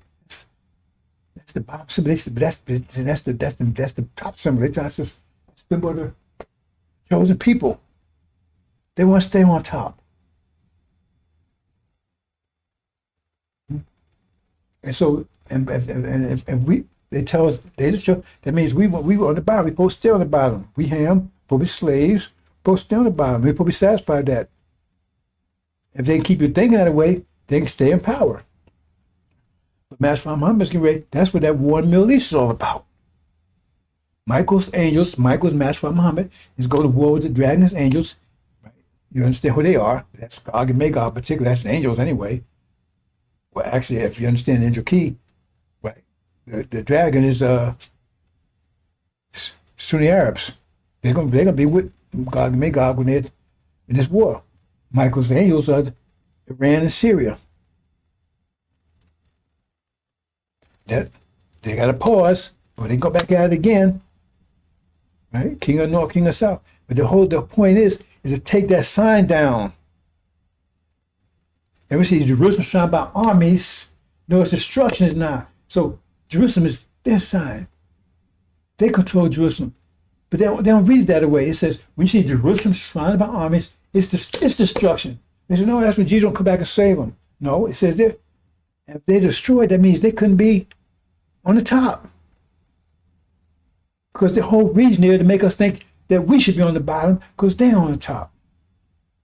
And that he's going to take that down. That's going to happen this month. This month. September. We'll take that sign down. That sign down comes, then you realize you're supposed to be on top and you're going to follow your way to the top. You're going to unify your exceedingly great army. Evaluate back to your top and put our sisters back on the top where they're supposed to be. On top of creation where they're supposed to be. God says, we'll put them up and worship him. They give us life, don't they? Ain't no mystery God gave you life. Who gave you life? They did. Get me started, boy. Ooh. Gods don't pray to anybody.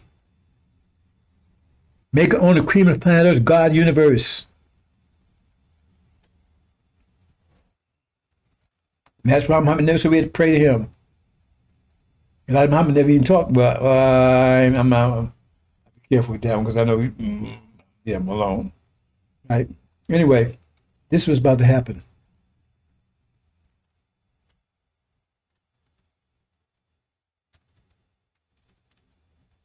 They're going to take it down.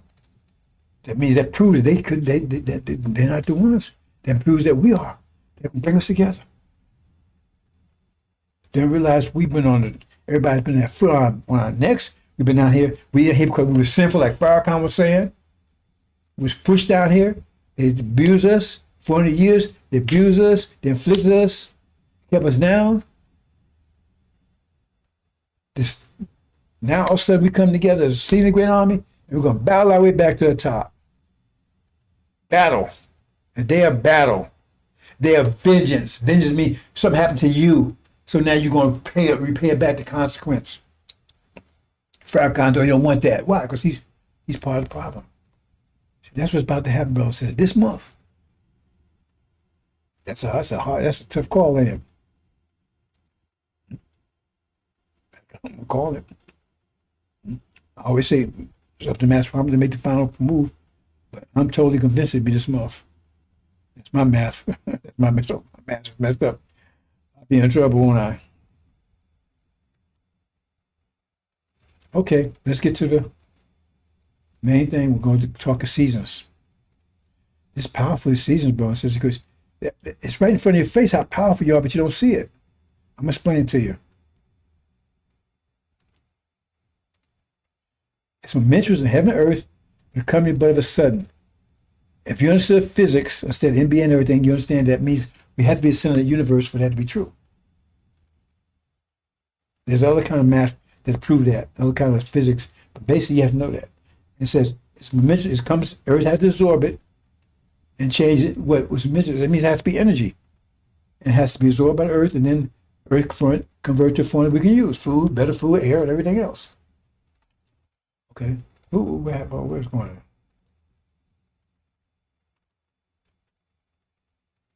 Okay, mind brain decline. Okay, I talked about that already. I was saying how brain, we started getting religion and everything because I wouldn't have enough energy to maintain the mind power that we had that we was controlling everything.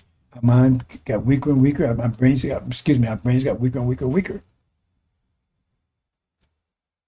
Right? So we couldn't even calculate the information we get from our minds. Because we still get the whole universe, still information still there. But then when we start religions, then we start getting bad information. But eventually we had good information, just brain just couldn't calculate it. Brains got weaker and weaker and weaker. So then we produce these crazy minds, trying to explain things. Now, another thing, see, the sealed Bible, that was given to Adam. And the sealed Bible is all about submission and actually making a bomb. I'm going to show you that in a minute. Submit, because that's what, submit to your master. Remember, we was told to submit. We still, wait a minute, listen. Well, we told to submit to Adam, right? That tell you right there who Adam is. Because the sealed Bible is all about submit to your master. Submit, submit, submit. That's sure the master's Adam. Who's told? They tell us we're the ones supposed to submit. That means we're the angels. It's right there in front of your face. We was here, and they was telling us, see, the Bible said it, and that's the guidance. If God told Adam that you're ruling, and told us that we had to submit to him, then what do you think the scripture would look like? Submit to Adam, and you rule over the angels. They're under your control. They're your slaves. And you submit to, it is the same damn thing. Isn't that what the Seal Bible is all about? That's the guidance Adam would be given. The guidance Adam would be given, right? He would be ruled, he'd be our masters, and we'd be his slaves. And we should go ahead and be satisfied with being his slaves. And that's exactly what the Seal Bible says, doesn't it? That's the guidance he told us he would get. It's right there. Come on, brothers and sisters. Check something right here real quick. I tell you, it's so much brothers and sisters right in front of your face, but I can't. It's hard to find anybody to understand anything. This stuff's right in front of your face. That's what the Bible's saying. That same thing said in there. They show who Adam is. The same thing is said in the Quran. So, okay, you in charge, and you submit to him. You the master, and they're your slaves. Is that what the situation is here?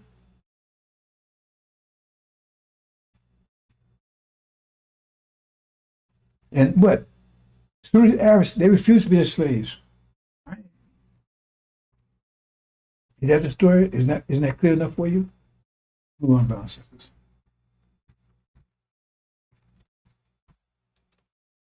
Okay. See here? I'm going to explain it the best I can. You know, the atmosphere. We breathe the air in. I was going to go to a deeper calculation, brothers and sisters, because they talk about this in his lessons too, but that probably is too complicated for you. The atmosphere, we breathe the air, breathe in, right? We drink water, we need water, that's right. Now, water keeps you alive, right? But a lot of people don't drink water straight. They want to put something in it. Put some sugar in it, some tea in it, something, right? They want to spice it up.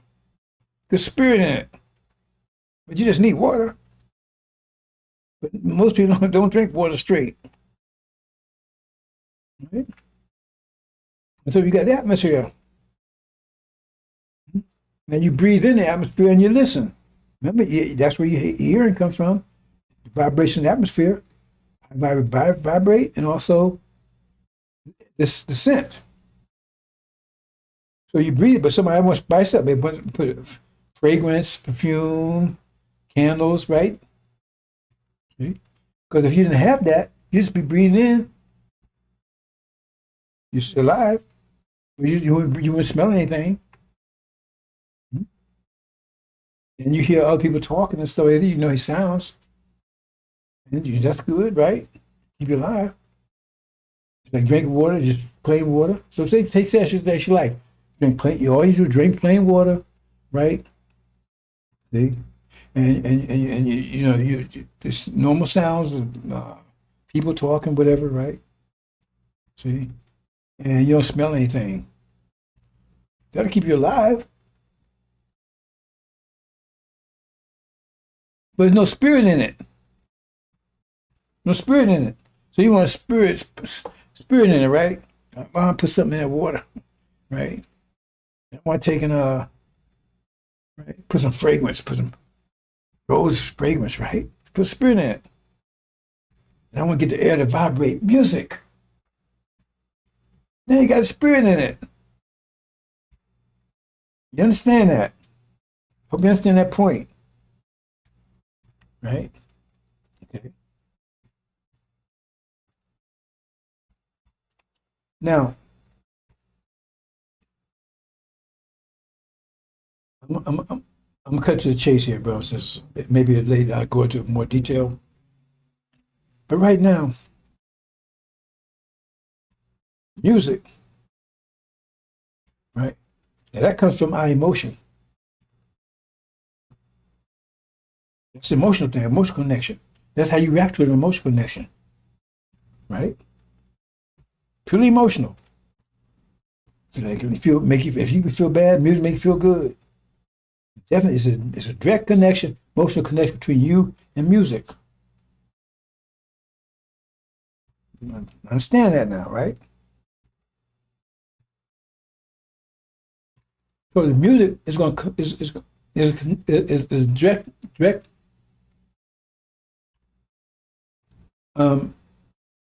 reflection of how you feel.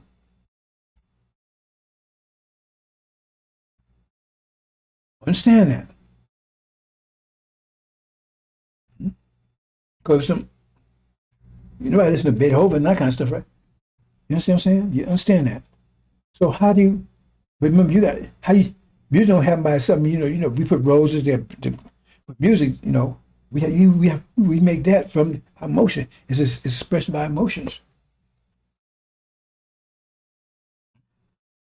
So the main music that you're aware of, I know they talk about Beethoven and that stuff before that, but the main music that worldwide, blues. That's our music.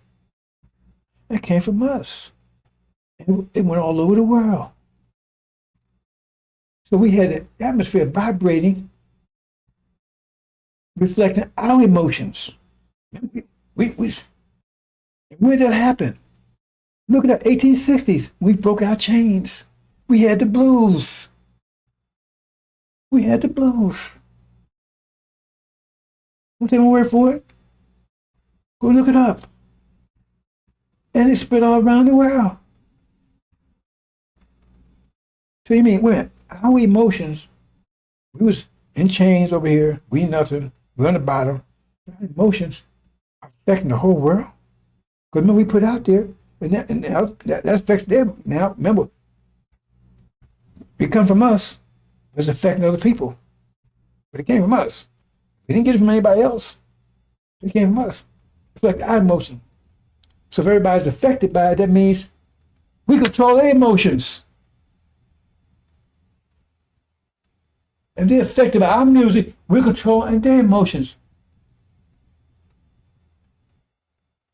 You understand? 1860s. 50 years later, another energy wave. See, we had a mindset back there. I'm going to talk about that in a minute. 50 years later, jazz. Came from us. Affecting other people. Atmosphere. We're not affected by them. They're affected by us. You understand what that means? And then 50 years later again, Motown. It came out like nowhere. Our music. Affecting the whole world. I Googled a couple of days ago. I said, "What's the predominant music on the planet? Hip hop. That come from us. That come out of Motown sound. Rapping all that stuff. Affecting the whole planet. So we affect their emotions. You know what I'm saying? They got this one group out of Japan, I think it is. I like the songs, right? But I can't. They copying our music. There's no ching chong choo choo stuff. You know what that means? And where we are right now, we're at the 50-year mark again.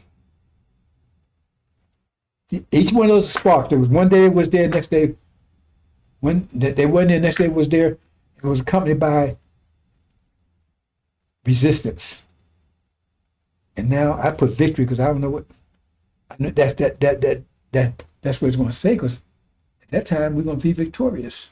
So the music is going to be a victorious type of music. Going to be a new type of music. It's going to reflect our victory, found victory out of all this shit. It's called victory. You understand, brothers and sisters? Do you understand the impact of that? If your emotions, and we down, look what state we're in, is controlling the whole damn planet, affecting the whole planet, that shows you the gods. You just don't have your mind yet. Nobody else knows it controlling the planet. Not even close. You're affecting the emotions of everybody on the planet. It's coming from you. That shows you the God. Maker, owner, creator, planet, God, universe. It's coming from you. Take my word for it, go and check. And now we write. So let me go into more detail. Hope you understand, brothers and sisters. Okay, here. Now I'm going to go to the first one. We got 4 phases. The first energy wave we got, the 1860s. Okay, let's go here. Now, with the problem we have, we got 2 groups of people here. The lessons say there was 17 million. It wasn't 17 million. See, that's a prophecy.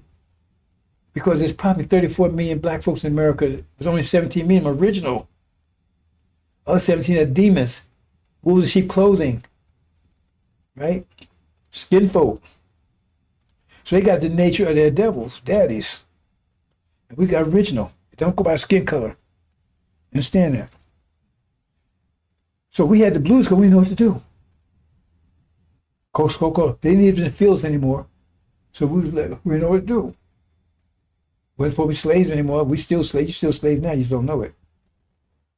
See what I'm saying? So that's the first one. So we come out. We broke our chains. Now we all had the blues. 1860s, 1870s. The new industrial age. They ain't in the fields anymore. See? They didn't free you. They didn't free you because it was out of morality. It was an industrial thing. In other words, they didn't need you in the fields anymore. They didn't know what to do with you.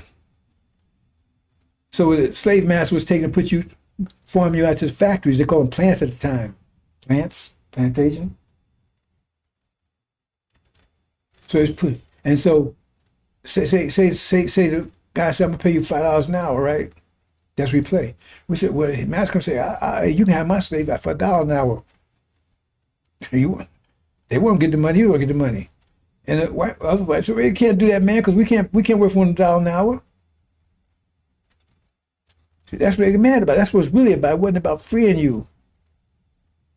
That's what it's all about. They couldn't compete with you because that's what slave master was doing. They tried to stop it, tried to talk the South out of it. South said, hell no, because they ain't need you in the fields anymore. They still want to make money off of you. So that's what he was doing, send you in there. And you weren't going to argue with anybody. You weren't going to fight. You would do whatever the master told you to do, the supervisor or whatever you want to call them. That's how it's all about. But they say, oh, we did the free. It wasn't a morality thing. You get your 4 acres and mule, you get that stuff. That's all about.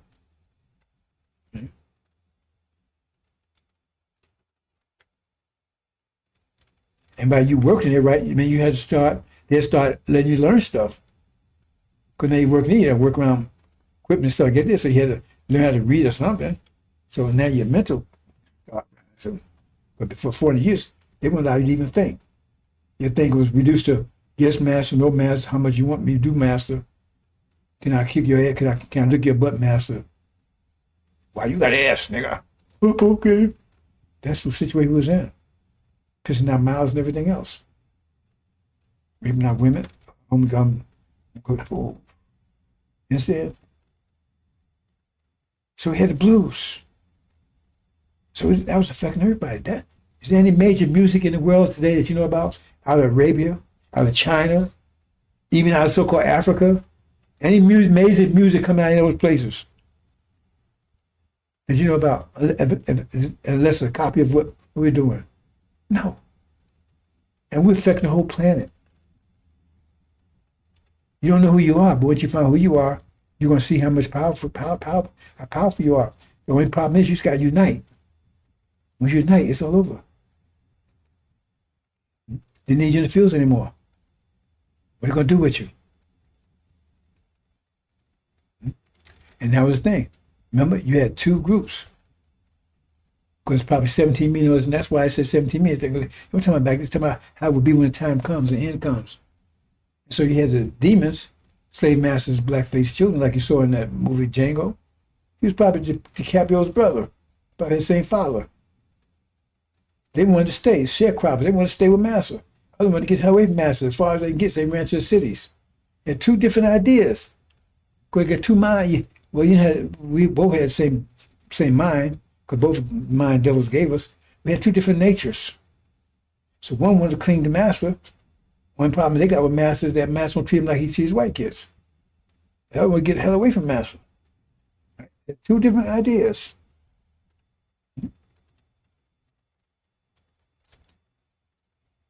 And then there was resistance. See, a war was it was resistance, because that's what Civil War was about. Resistance. It wasn't about freeing us; it's about controlling us. It wasn't about freeing us; it's about controlling us. They tell you free because they make you feel good. make sure they was no, it wasn't about read it, go check it out. It wasn't about freeing you. That was resistance, trying to keep you under control. Only reason Lincoln said when he saw he wasn't doing too good in the war, somebody told, well, you tell these niggas that if they help us fight the South, we'll free them. That's where that came from. But did you get 4 XMU? Did you get any of that stuff they promised you?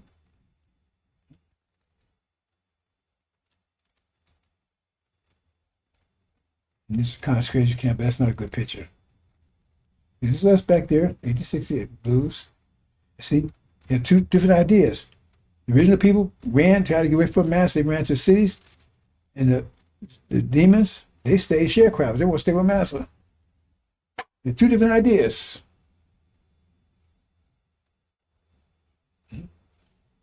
Different ideas.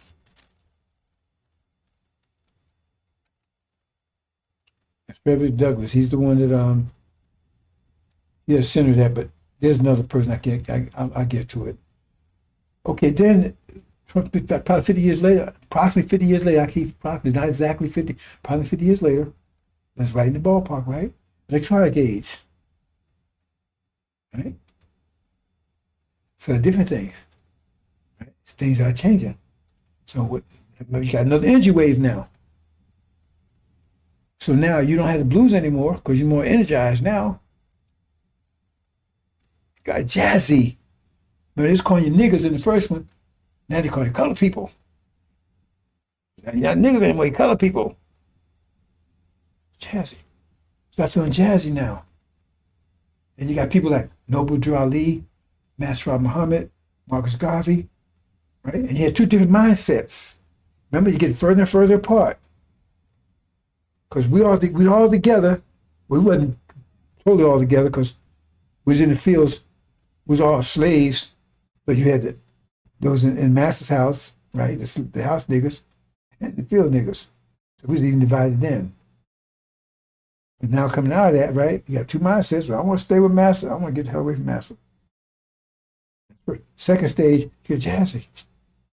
You nigga no more. We color people. Now I got two different mindsets. What's two different mindsets?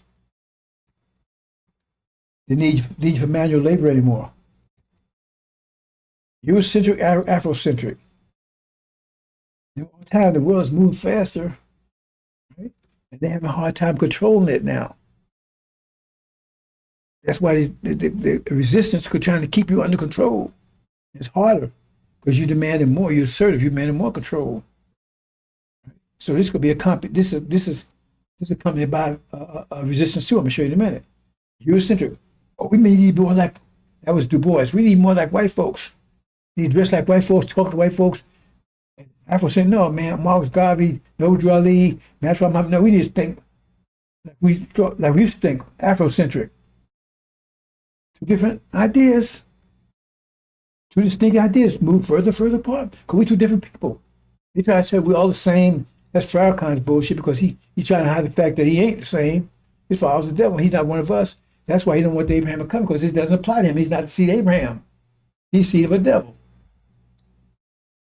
See? You see the difference right there? You understand, brothers and sisters? You understand what's going on here? Jazzy, now he's jazzy.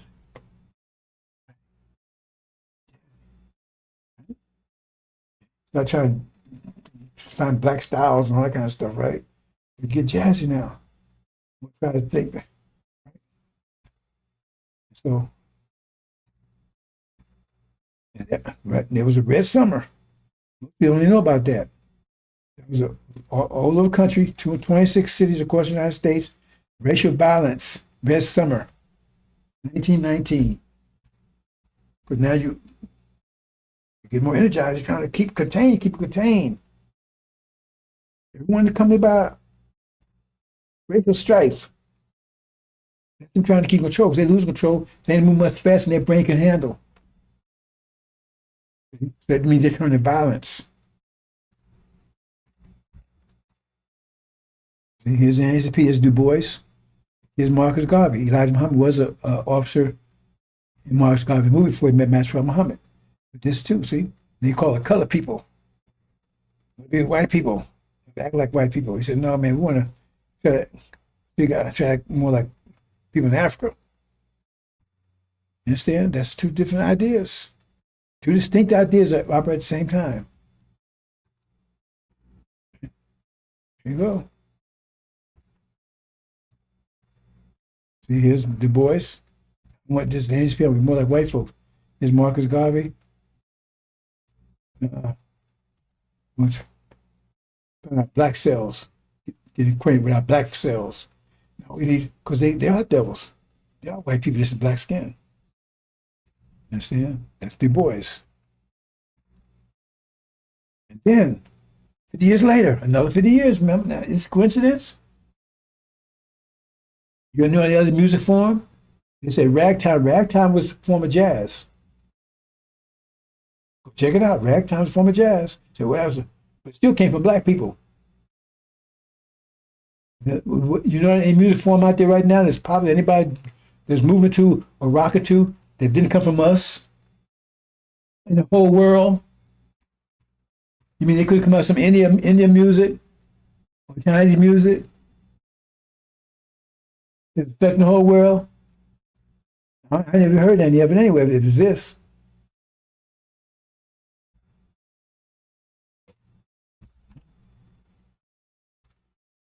What happened? How did it happen?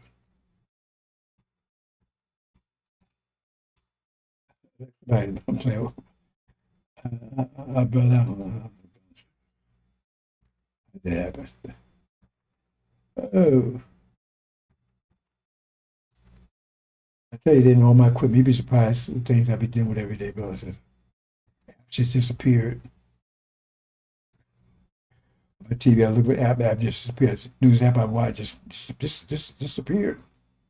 Reload it. Center. This summer, that.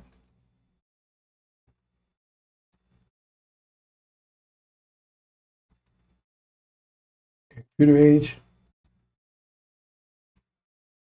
Then next, soul. That came out of nowhere, Motown sound. Remember, each one of those resistance was a spark. There was a spark, boom, kick it off. Same thing that Red Summer. What you got here? Just soul now. Wow. We ain't color people no more. We're more energized. Say it loud, I'm black and I'm proud because I'm black now. Maybe even Afro-American. Right? I'm not sure if that's between the other two. But anyway, by this time, we're still Afro-American. It may have came in the previous one, but I know definitely call itself black. Right? We ain't call ourselves Negroes or color people anymore. Right? You send jobs to Chinese, that's no story. I need to get in that nose, that's the economic side. Then you have two ideas again. Separation, integration. Is that a coincidence? They came at the same time. New music. Right? And they want to get closer to master. And they said, oh, let's get the hell away. Separation. Two main ideas again. Conflicts. And each one of those, remember, there was a conflict between Afrocentric and Eurocentric, because they said, man, why, they want to fight, man. Why you niggas, man? Why you want to go back to Africa? Same thing with the sharecroppers. Man, why you want to go and see, man, stay down, family. And here's the same thing. You had conflict between these two groups too. But then you get further apart. Integration, separation. Who's affecting whose music? I'm telling you, we're the gods. You just don't know how much power. Look how much power you got. You affecting the emotion of everybody on the goddamn planet. It's the only music that prevails. It's the predominant music on the planet that comes from us, and we are in captivity. We're on the bottom. But emotions is what's driving this planet. And you got control of it. You just don't know it. They keep you distracted. It ain't come from nobody else. Nobody's invented any other kind of music. And you got that separation again.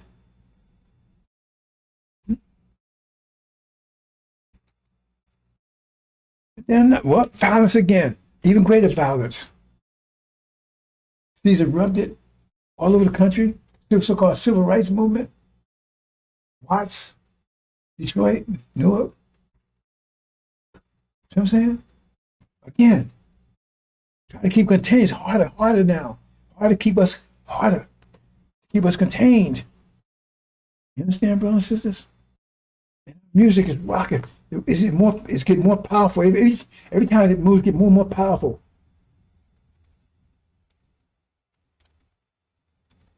Right now, our music is rocking the whole planet. It's more intense. We're affecting emotion everybody on the planet. Okay. And see, here you go. You got two sitting together. Separation, integration. Separation, integration. Is all this about integration here? Here's separation. There's an Ali right there. Is that a coincidence, brothers and sisters? You understand the pattern? That's documented. I didn't make it up. You can go and check it easily for yourself. So once you detect a pattern, then what do you do with it? Is there any wisdom in that?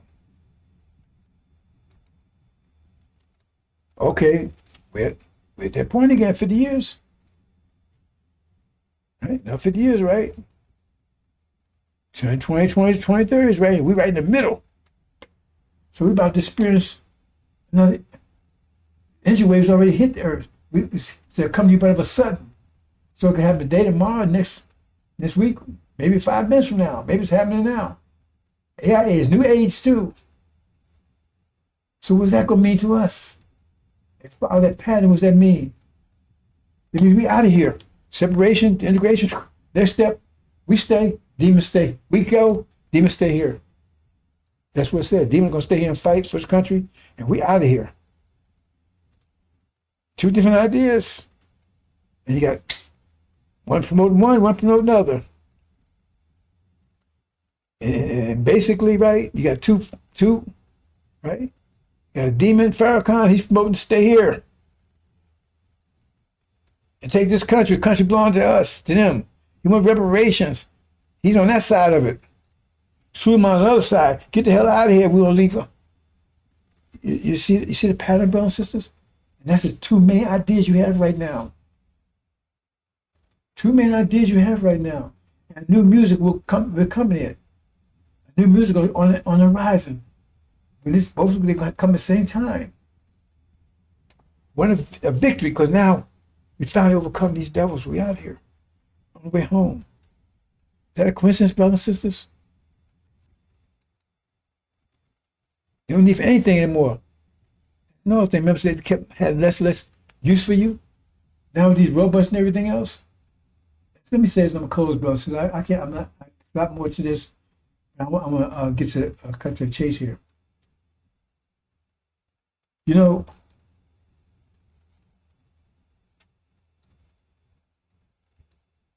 the devils. Remember, they was made in haste. It was made 6,000 years ago. That started.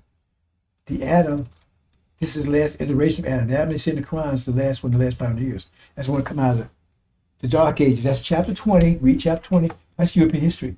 So it come out Gog and Magog, been two European world powers. Only two world powers that you know anytime in recent history has been Europe and America and Britain. That's Gog and Magog. They were two, they come out and see the whole world. And that's that 1,000 years. They was in the Dark Ages. That's not in the future. And what's keeping them down is the Sunnis. There was a resurrection empire that kept them under for 1,000 years.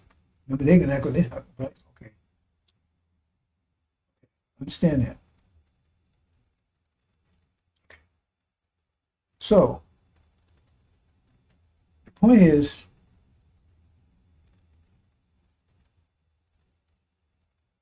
trying to see if I can characterize this.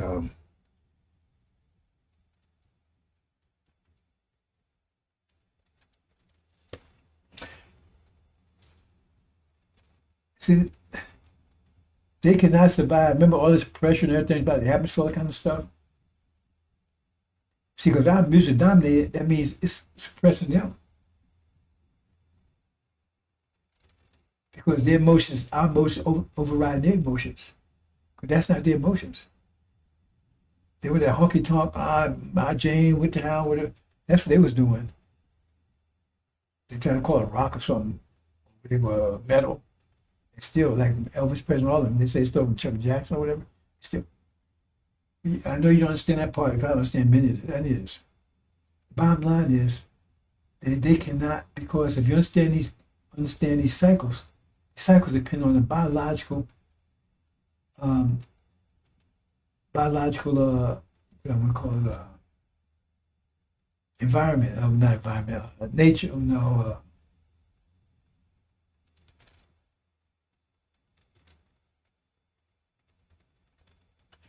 biological reality, you call that. And they cannot survive because it keeps increasing every 50 years, and the pressure is greater and greater on them.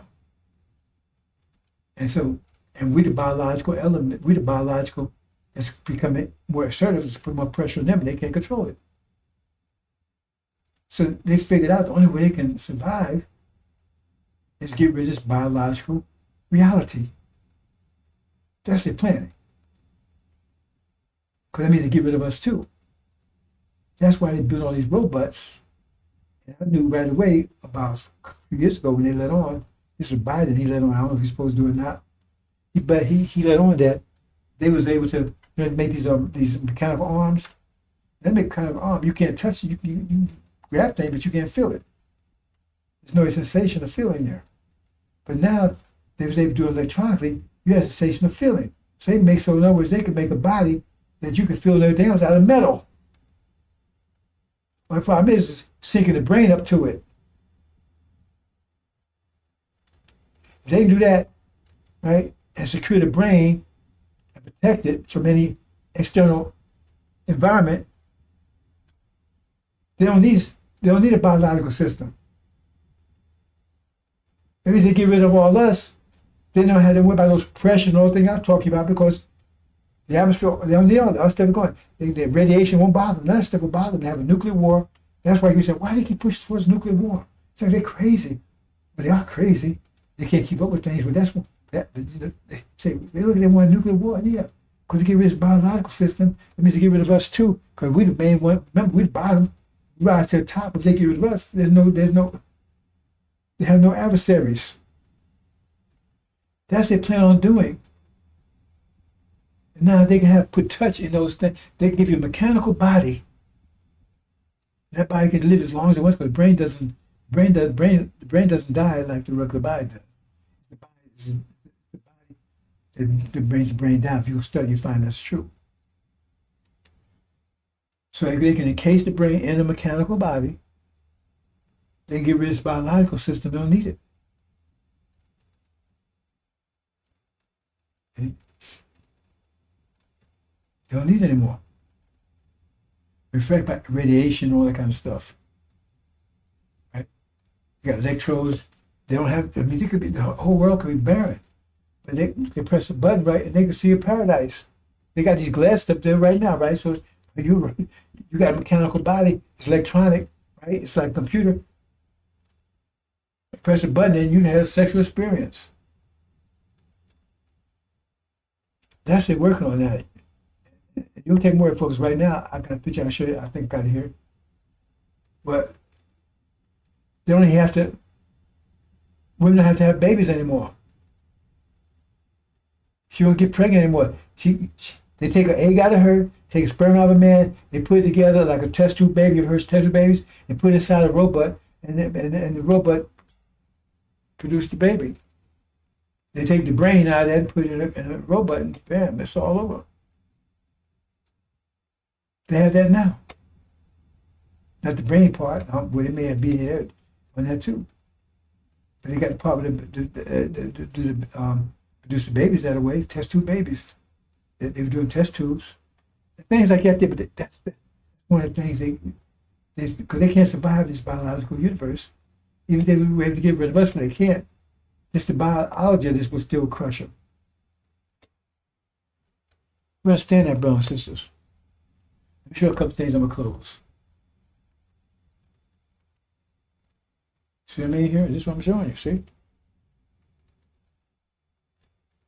See? Yeah, see it? They take the sperm, mix with egg, get it, do what they do, whatever, then put it in her, and she can produce the baby for you. Robot. They're moving this fast.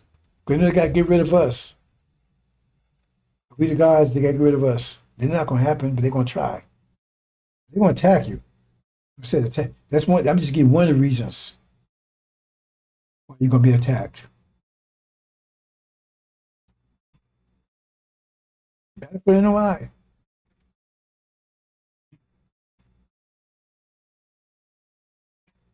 But they want to keep us all together. Demons want to keep all together. They said if it's 34 million of us, we can take the country. We don't want no parts of it. We out of here. But there's gonna be a battle. Exodus tells there will be a battle between us and them. Read Exodus. It says Moses came to Aaron's camp and separate those out that was with Aaron. Right? He said those with the Lord. That means with the covenant. So those he said was with me, those with the Lord. And he separated them out. And then they went to war with each other. But they're gonna try to keep us stay here to help. No, we you can have this country. You can stay whatever you want. We out of here. They want to stay. We depart. That's the battle.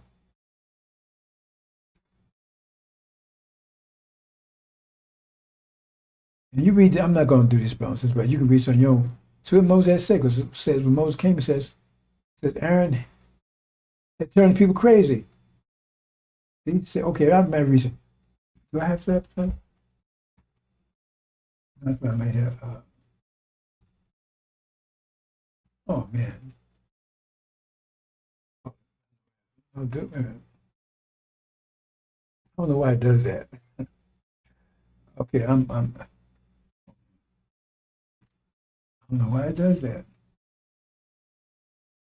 I'm going, sister. Let me get back there and then close out. I tell you, they're my system's brown sister. What can I tell you?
Let me say this one thing, and then I'm not going to the rest of them close. I read this without going crazy. And Moses saw that people were naked, but Aaron had made them naked to shame their enemy. See, remember, Farrakhan says Aaron was the one who took control after Elijah left. He didn't make it to the promised land. He was killed in the desert, in the wilderness. Then Moses stood in the gate of the camp and said, who's with the Lord's side? I mean, not with him. The message of the covenant, them coming to me.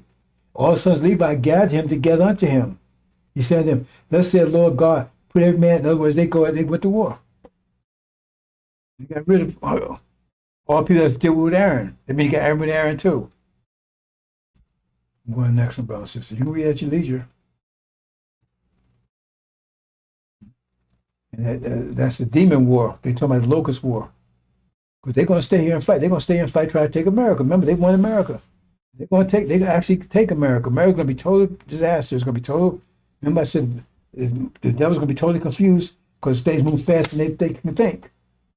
They're going to be totally divided. There'll be no unity, right? And you got all these enclaves here, but you got Indians here, all this diversity talking about. Everybody going to run their own groups. Everybody going to be attacking each other. There'll be no food. The communists collapse. Cannibalism is going to reign. It says it's going to be a strange thing in America, brother. So there'll be no unity. Nothing but death and destruction.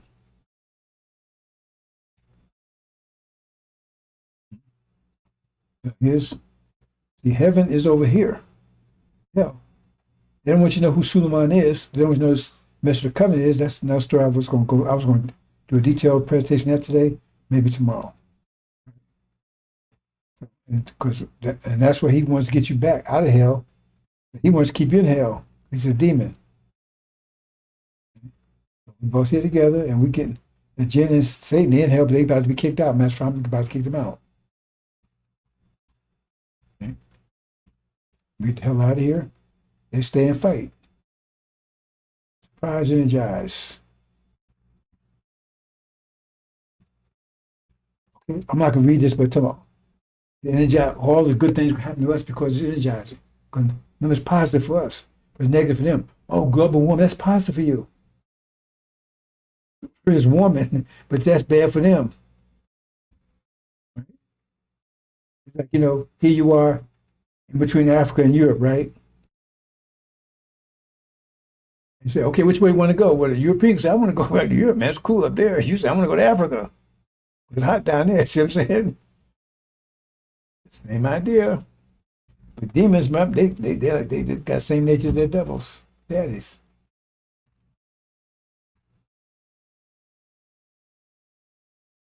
Okay. But this it says it's gonna be healing. So Farrakhan, this is gonna happen any day now. I'm sure it's gonna happen this month.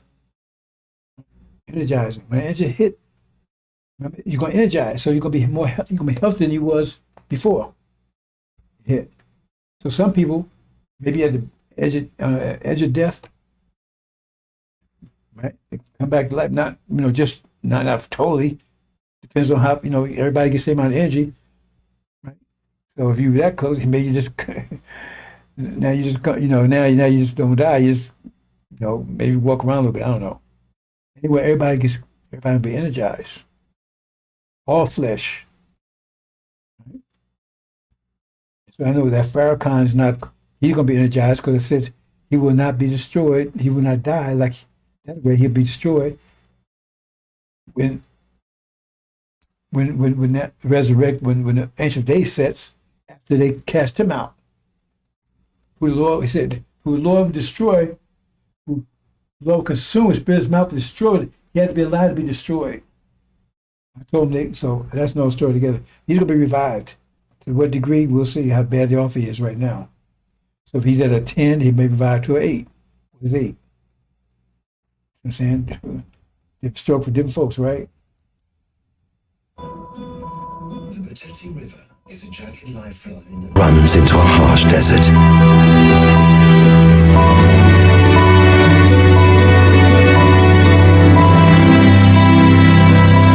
It connects the lush water wilderness of the Okavango with the fickle wastelands of the Mahadi Hadi Pans.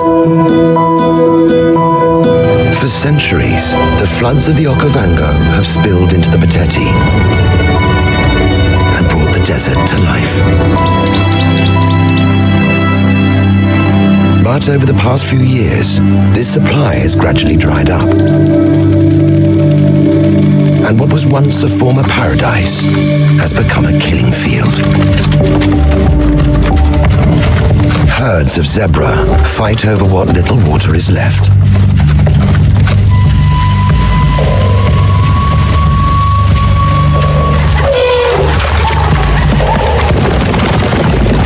These last pools are their dry season lifeline.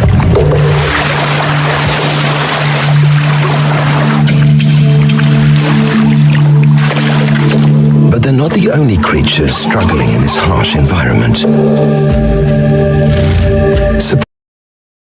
Surprisingly,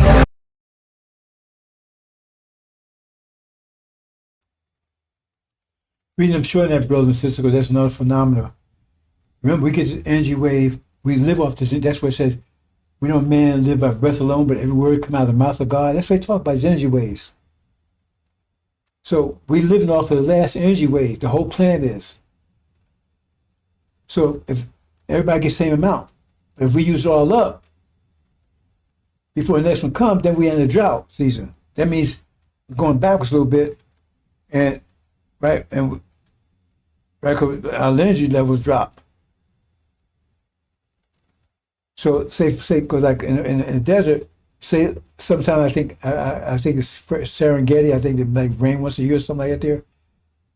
So all the animals, right? But what if they take and say if it rains every October, and they use up all the water from last time in August, they got a drought until October come. So things get worse. Because like I said, there's a lot of stuff happened in my life in last few weeks where I said, I know where it's because a lot of negativity because the lower energy levels dropped. I know it's because we're using it up. If it's all gone, then it gets really tight. Then all of a sudden, it comes up, and you get energized. Right. So that's what I'm telling you. That's the way it works. Every time you get 50 years, everybody's living off of that energy, that rain, rather from the last 50 years. So once it's gone, right? Okay, then you got a famine until the next one comes. But see, we're about to receive one any day now. Right? We're receive. We're going to say, it's mentioned in heaven earth. It'll come to you all of a sudden. We won't experience it. We'll experience it suddenly, but it's already in earth. Just as we won't experience it suddenly. There's another aspect of this. Remember, okay, say for instance, the rain is like $1 million every day. It was $1 million. It could rain once a year, right? So you get $1 million worth of rain, and you got so you got 1 million people, right? Okay, so they got to make that last for a year. So you got 1 million people, they just want to get $1. Well, if you got 2 million people, they want to get 50 cents. You got 4 million people, right? Then you only get a quarter. See what I'm saying? So the next one come, right? Next $1 million come, everybody's only gonna get a quarter. So if the first one came, it was 1 million people, then bam, then you got to make that million last for a year, so everybody gets $1. But next time it comes, 4 million people, everybody will get a quarter. So they got to make that quarter last for that. It's gonna be harder, right? What if the next one comes? There's only 100 people. 100 people divided by 1 million, right? That's 10,000. Now everybody got 10,000 to last the next one. You where I'm coming from, brothers and sisters? That's why you're going to get a double blast. This next going to victory, because now you're going to get home and everything else. But plus, this apocalyptic war says, well, India says 1/3, but it's actually more than that. Say 1/3 of the planet's going to be eliminated. But it's going to be more than that. It says it's going to be a vacuum. So if it's probably 4 billion people on the planet, you'd be lucky if even 1 billion left after this apocalypse is over. So now, in addition to you getting this energy, now you got much more of it because there's less people. That's why you're going to change a twinkle of an eye. It says it's going to hasten it when it comes. When it comes, it's going to hasten it. Why? Because it cut that population down dramatically. All the devils are gone. Not all the devils, because that's another part of creation. I talked about that a while back. I'm not going to right now. Most of them, majority of them gone, right?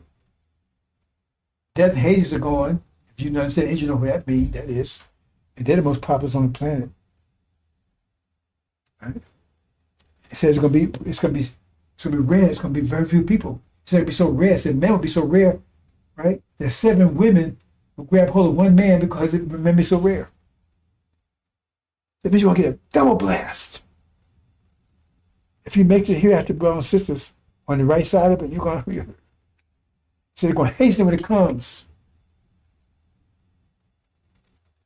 Shouldn't be putting, like Master Robin says, put your heaven overnight. Hope you understand, bro. So I'm gonna leave it there.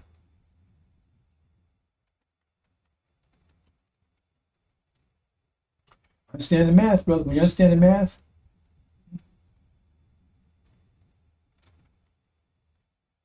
I tell you, learn the math.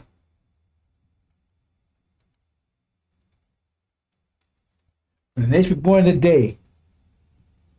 But before she prevailed, she brought forth, before pain came, she was delivered of a man child who had heard such things, who had heard, seen such things. Shall the earth be made to bring forth in one day? That means it's going to suddenly will come together. They're energized. Finally. 6,000 years of this shit. Who has seen such things? Shall the earth be made to bring forth in one day? Or shall a nation be born at once? For as soon as Zion travailed, she brought for her children. Shall I bring to birth and not cause to bring forth? That's what I was talking about before. You know how you got that period, if you got a famine because you used up all it, right? So like, man, well, we ain't gonna come together, man. Look at we about to die, man. It's a drought, man. We ain't no water, no food, man. We're about to starve to death. Because when you watch the death, you see animals start dying and carrying on because they can't make it. No water, no, right? And some of them do die. And then when the rains come, some of them are still alive. And all of a sudden you see them start springing up, right? Coming back. That's why it's saying that. Shall I bring the earth, not cause to bring forth? So you're ready, but we're going that period that we're in now. Some of us, I know I prepared for it, but I keep everything simple. But some of you might be something a little more negativity because you haven't prepared for it. You don't know how to prepare for it.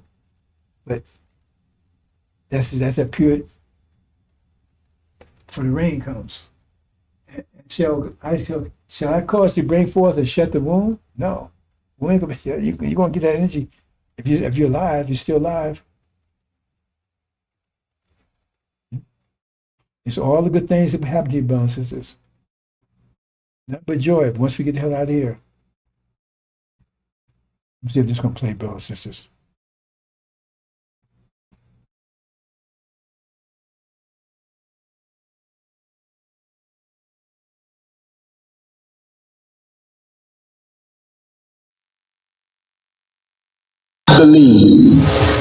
I believe that America can be beautiful.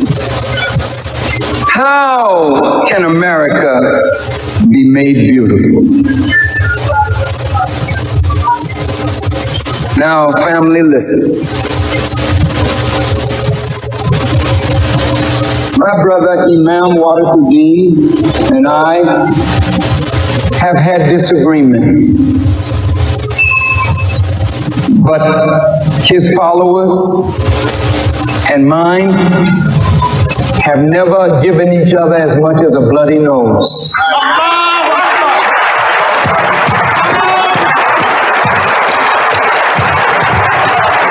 Because in spite of our differences, there's a deep love in us.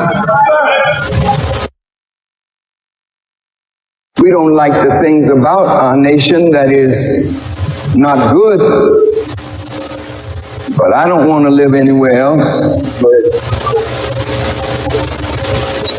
I want America to be made right. I don't want to see America go the way of Rome and Babylon and Sodom and Gomorrah. But why won't she go that way?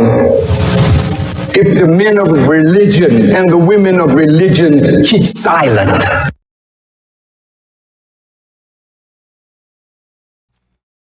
Is he speaking God's will?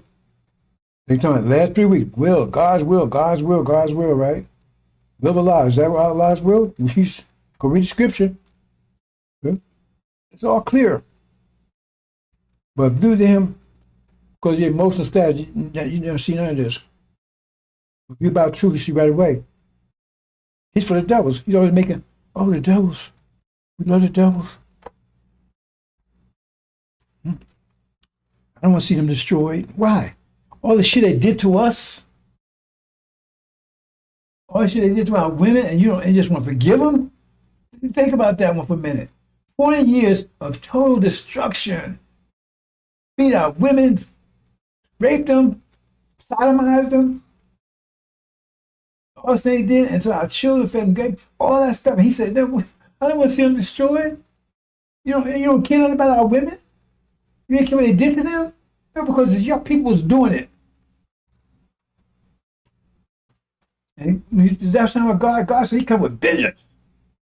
Does that sound he with God? What God is he with? It's clear enough, brother. It's clear enough for me. Hold on, brother. So let me see what else I got here and then close out.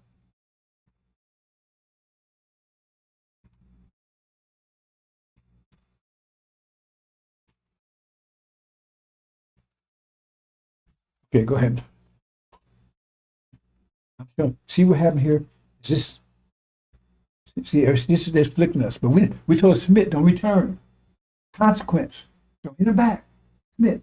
So we saw all that. See what this was? Look, we all messing with have our name. Hey, they took everything. So that's beating. But we turn out that force against ourselves. We're absorbing it. We're turning against ourselves. That's why we're beating ourselves up. But they gave us a mind to use that turn that instead of retaliating to them. Right? We beat ourselves up. See, keep 40 years been doing this. Keep hitting us, hitting us. We keep storing it.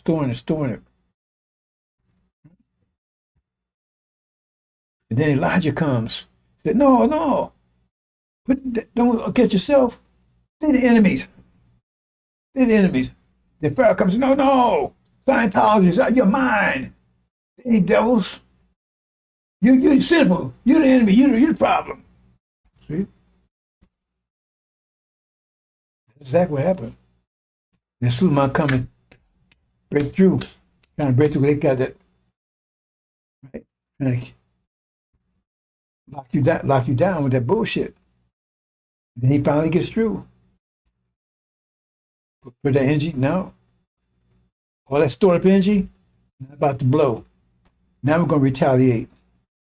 Remember? Because we retaliate as if they want to attack us. When they attack us, then we're going to retaliate, see? Just 25.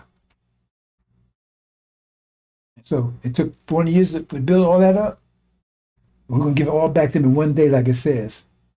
40 years of hell, like it says in Babylon, all come back in one day. So I give you an analogy. I punch you in the face, you punch me in the face, 1 pound of force every day for 365 days. I'll retaliate. Consequence says I retaliate. I hold it back. I'm going to dam it up. 1 pound every day.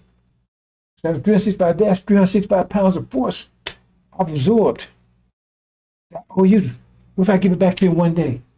Can you withstand a pound, a punch, 365 pounds? See what I'm saying? That's what happened. That's what it's about Babylon. See, that's what being smart. That's why Dr. Shabbat said, no, submit. See, because you can terminate them after 6,000 years. Just submit. Because you built so much force that when you release it, boom, they can't withstand it. That's the wisdom of submitting. See? Interesting. Now we're going to fight it back. So you hit me, I hit you, hit me. So you be fighting for 12,000 years. Hit me, I hit you back, hit me. No, if we want to get rid of them in 6,000 years, we do it this way. Just submit till you build that force up and drop on them in 1 day. Bam! See the wisdom there, brothers and sisters? On top of that, because without that force, that was enough force to transform us from coal to diamond. Let's make man lacks our image, male and female. Hope you understand, brothers and sisters.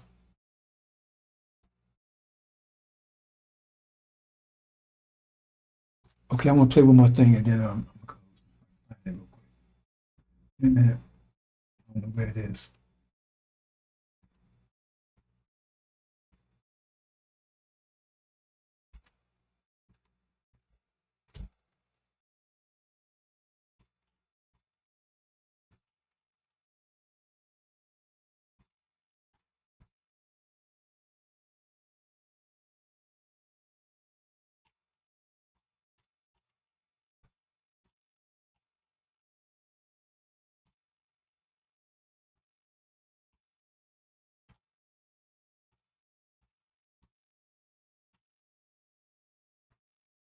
Here we go.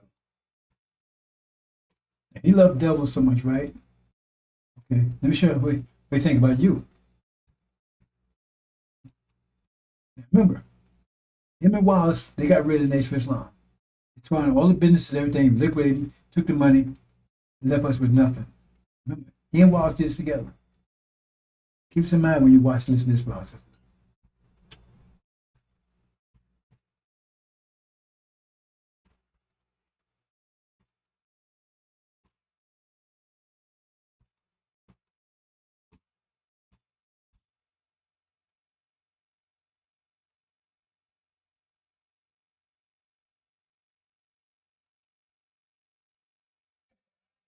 When the Muslims were alive, I'll say it.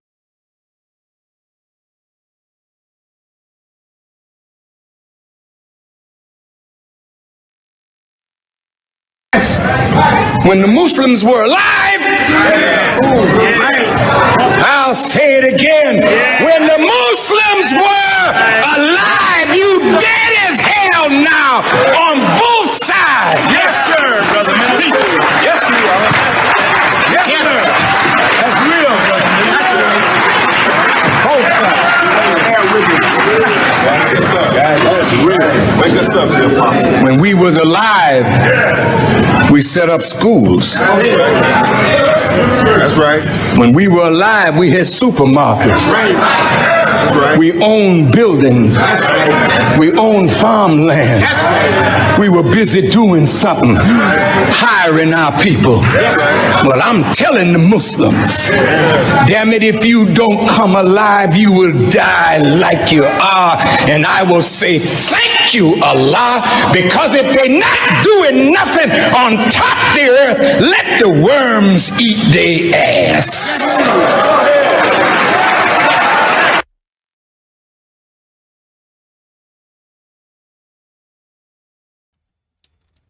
Let the worms leave the ass. You're dead on both sides, some of the male and female.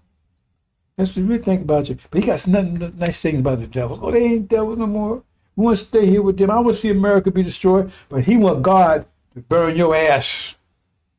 What the worms want, you're going to pray to Allah, the worms eat your ass, but not for them. Not for his people. No, I don't want to see America go down. And the point is, remember, him and Wallace is the one that made the Muslims dead. They killed it, ripped it off, sold off all the businesses.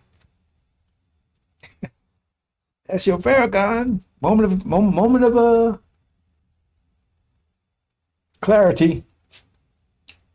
Play it one more time, then close, brothers and sisters. Unless you didn't get it the first time.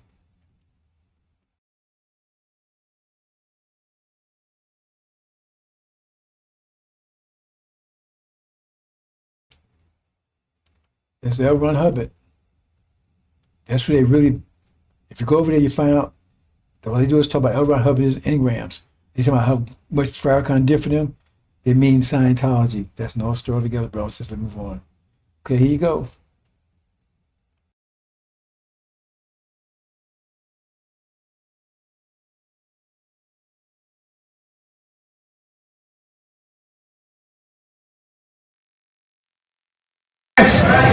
When the Muslims were alive, I'll say it again. When the Muslims were alive, you dead as hell now on both sides. Yes, sir, brother minister. Yes, we are. Yes, sir. That's real, brother minister. Both sides. That's real. Wake us up, dear Apostle. When we was alive, we set up schools. That's right. When we were alive, we had supermarkets. That's right. We owned buildings. We owned farmland. We were busy doing something, hiring our people. Well, I'm telling the Muslims, damn it, if you don't come alive, you will die like you are. And I will say, thank you, Allah, because if they're not doing nothing on top of the earth, let the worms eat their ass.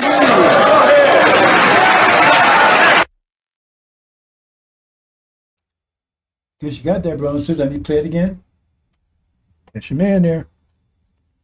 He even neglected the part that he's the one to destroy that. When the Muslims was alive, they the ones that killed it. Popped the money. They did. I was the present. 775, I was there. I witnessed. There you go. Like I said, if your head up, firmly sit up his ass, you there for emotion, you're not hearing none of this.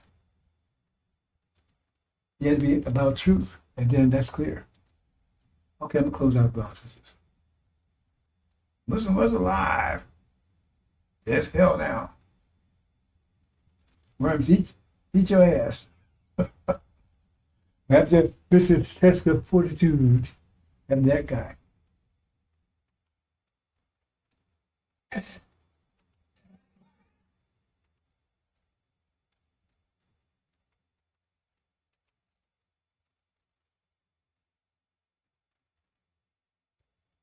I'll go ahead and show this. I did this before he disappeared.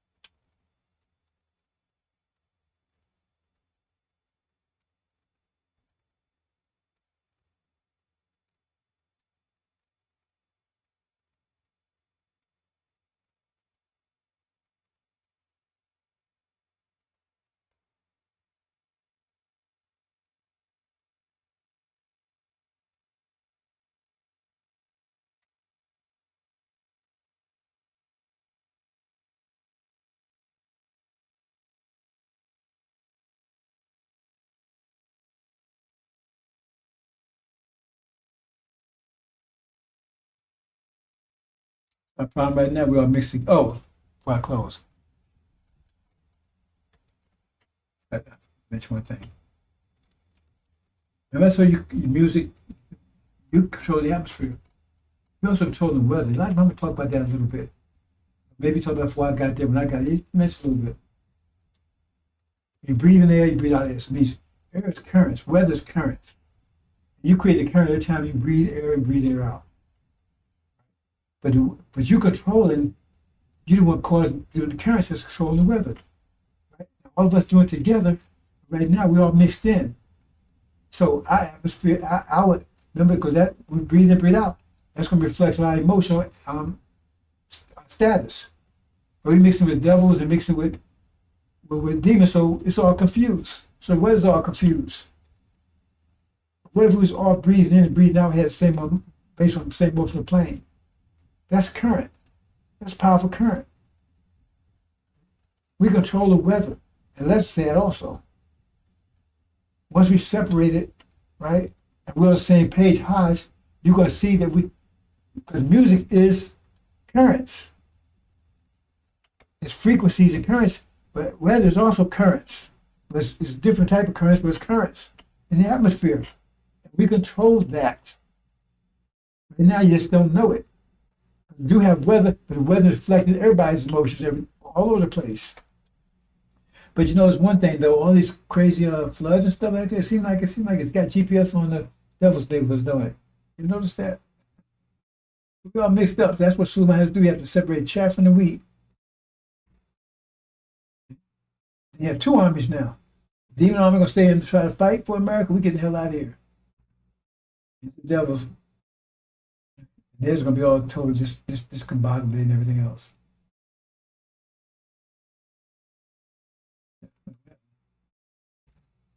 Going backwards. Okay, get rid of him. He's about to be cast out by his own. He comes to me, I'm not going to. Okay. Stop thinking, brothers and sisters.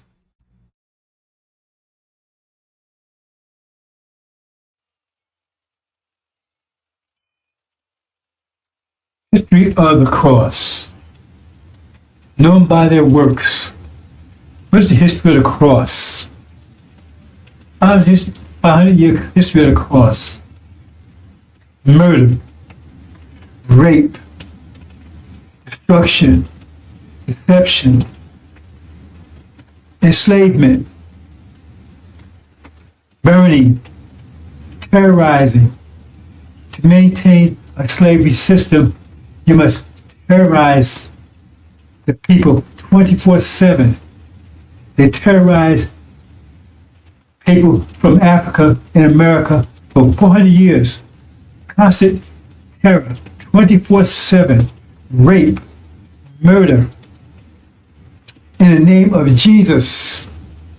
This was Christians, not Buddhists, not Hindus. Christians. Christians, in the name of Jesus, where they said Jesus cursed black people, they call them Ham, cursed them to be slaves and persecuted forever. In the name of Jesus, raped our women incessantly,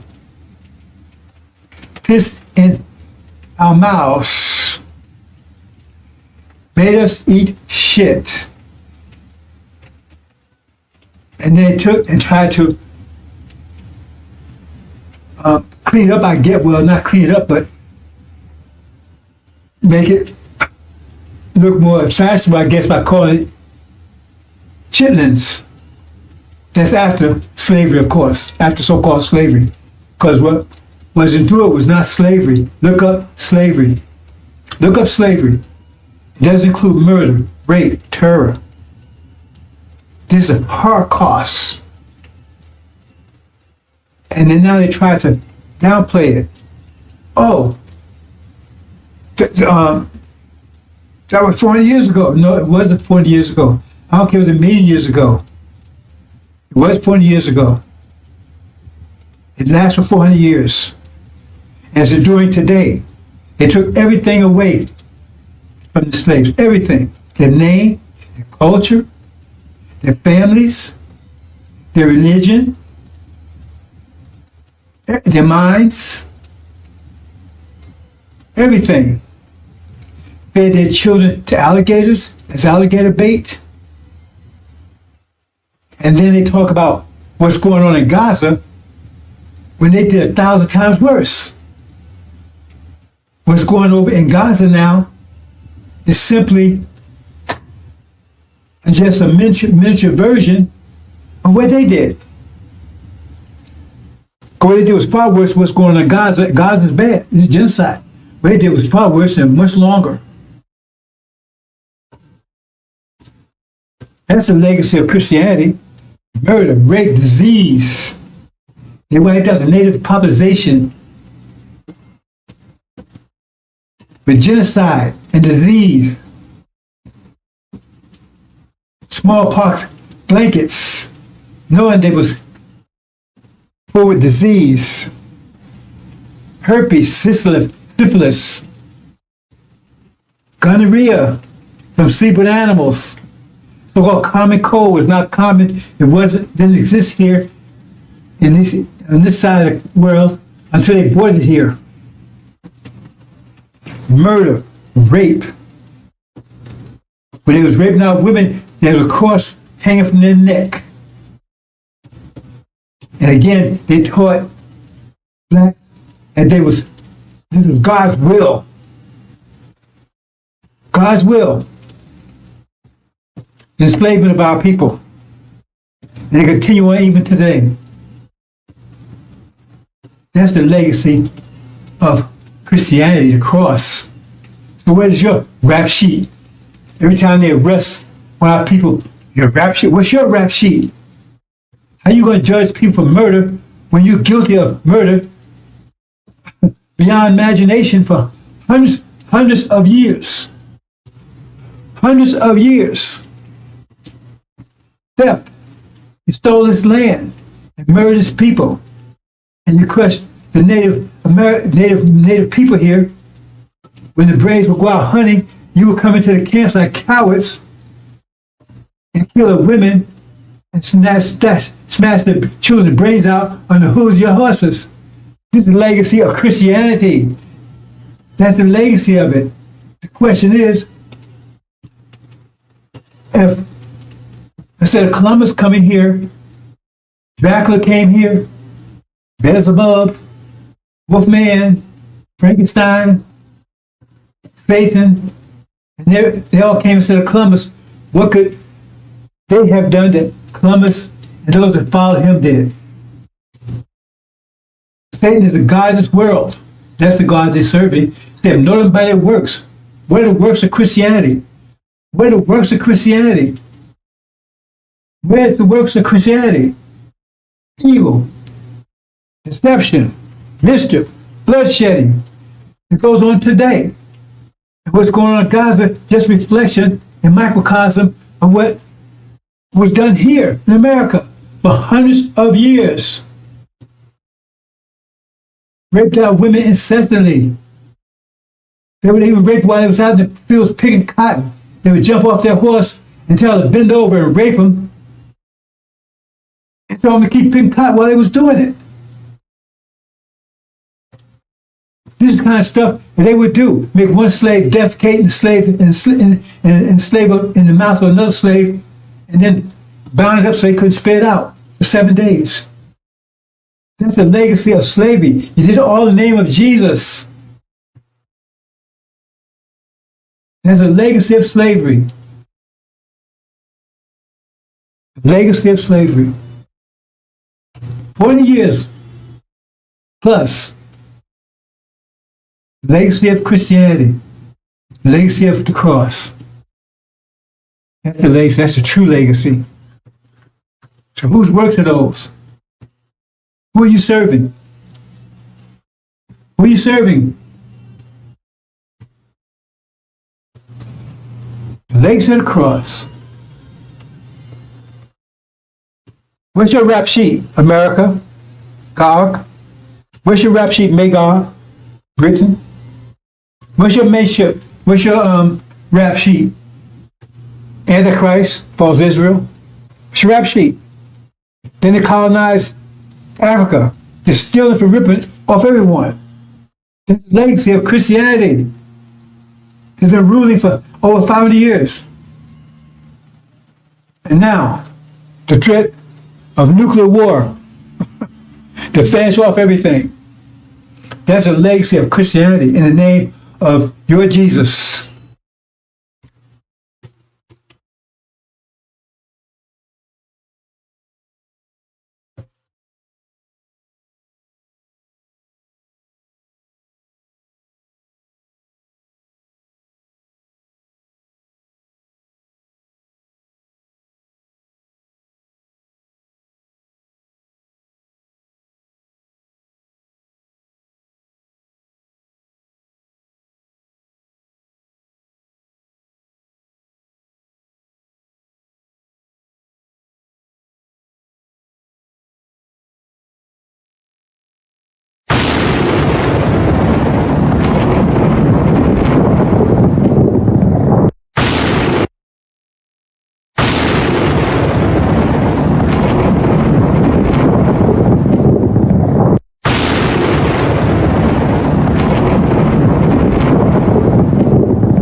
Make it. Surely you ain't talking about us packing our bags and going westward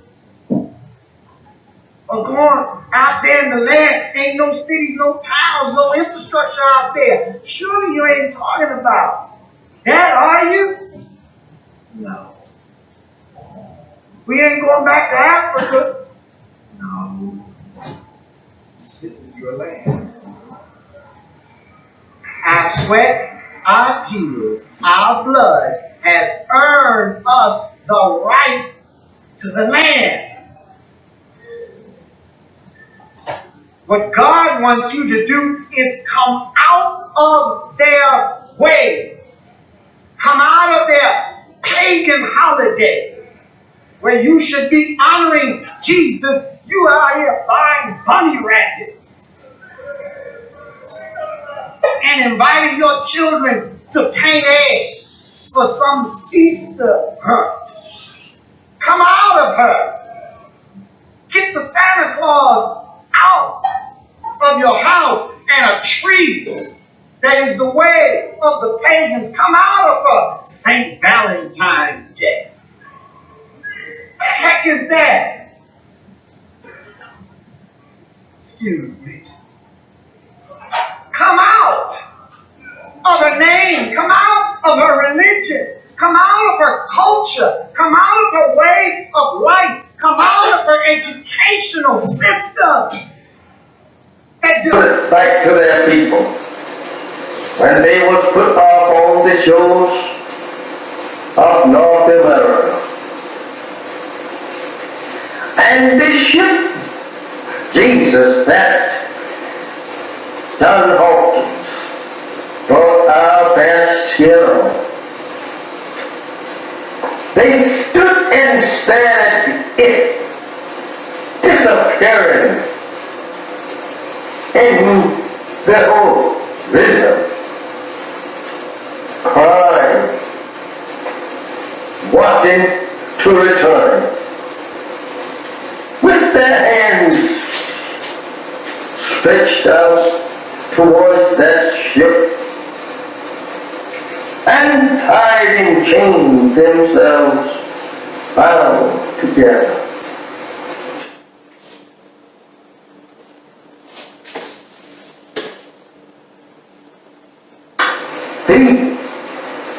And when they was put off on this memorable shows, they stood there staring at that ship that brought them to a strange land and a strange people who could not speak either one's language.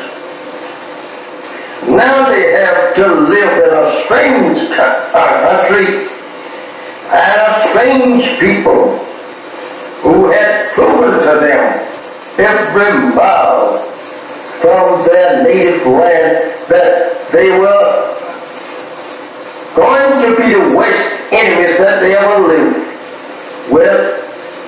They were going to be the people that would destroy them. They soon discovered that on this ship that they were being brought here on.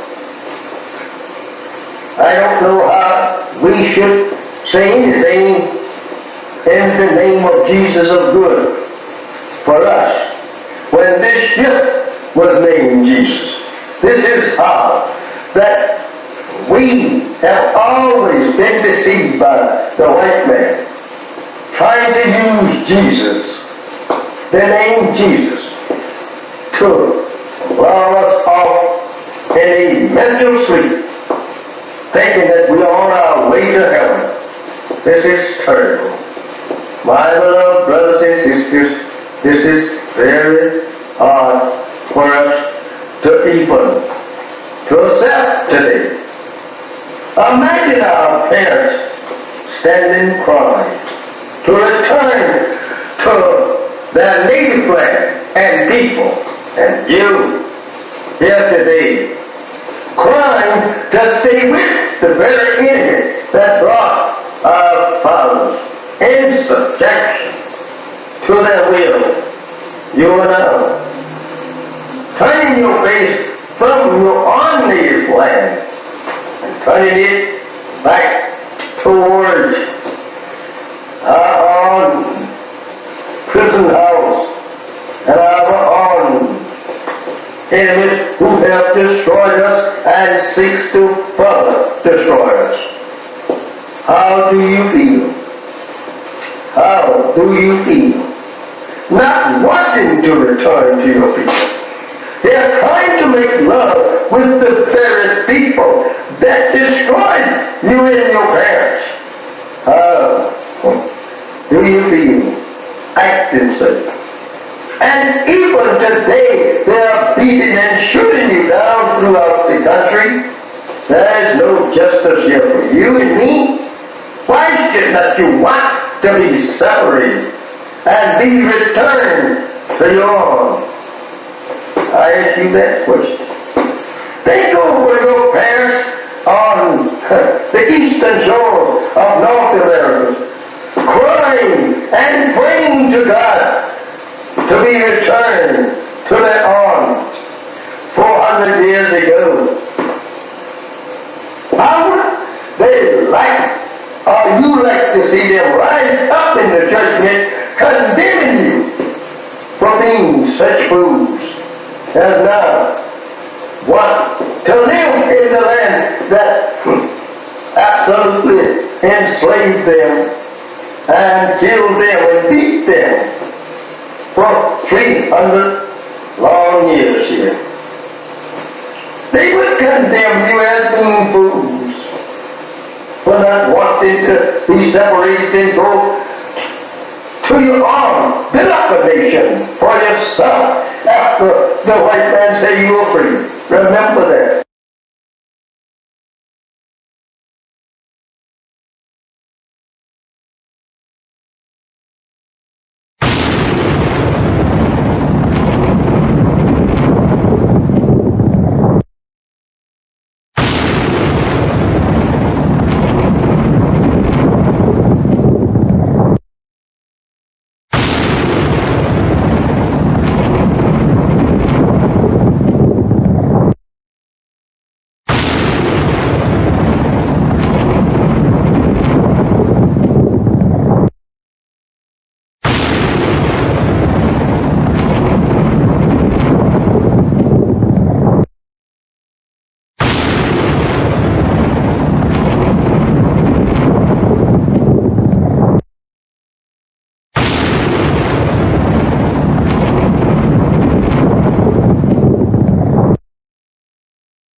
and going westward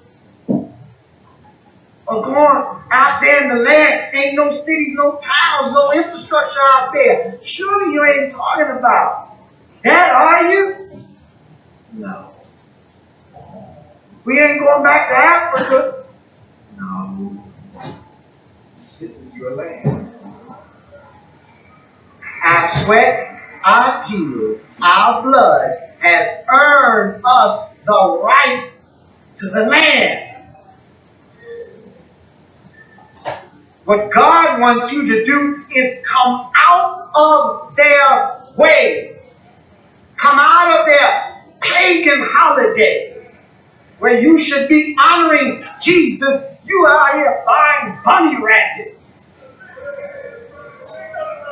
and inviting your children to paint eggs for some Easter hunt. Come out of her. Get the Santa Claus out of your house and a tree that is the way of the pagans. Come out of her. St. Valentine's Day. What the heck is that? Excuse me. Come out of her name. Come out of her religion. Come out of her culture. Come out of her way of life. Come out of her educational system. Put it back to their people. When they was put off on the shores of North America. And this ship, Jesus, that John Hawkins brought our best hero.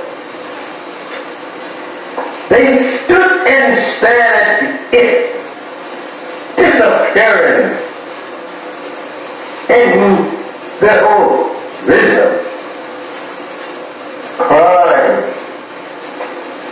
wanting to return, with their hands stretched out towards that ship, and tied in chains themselves bound together.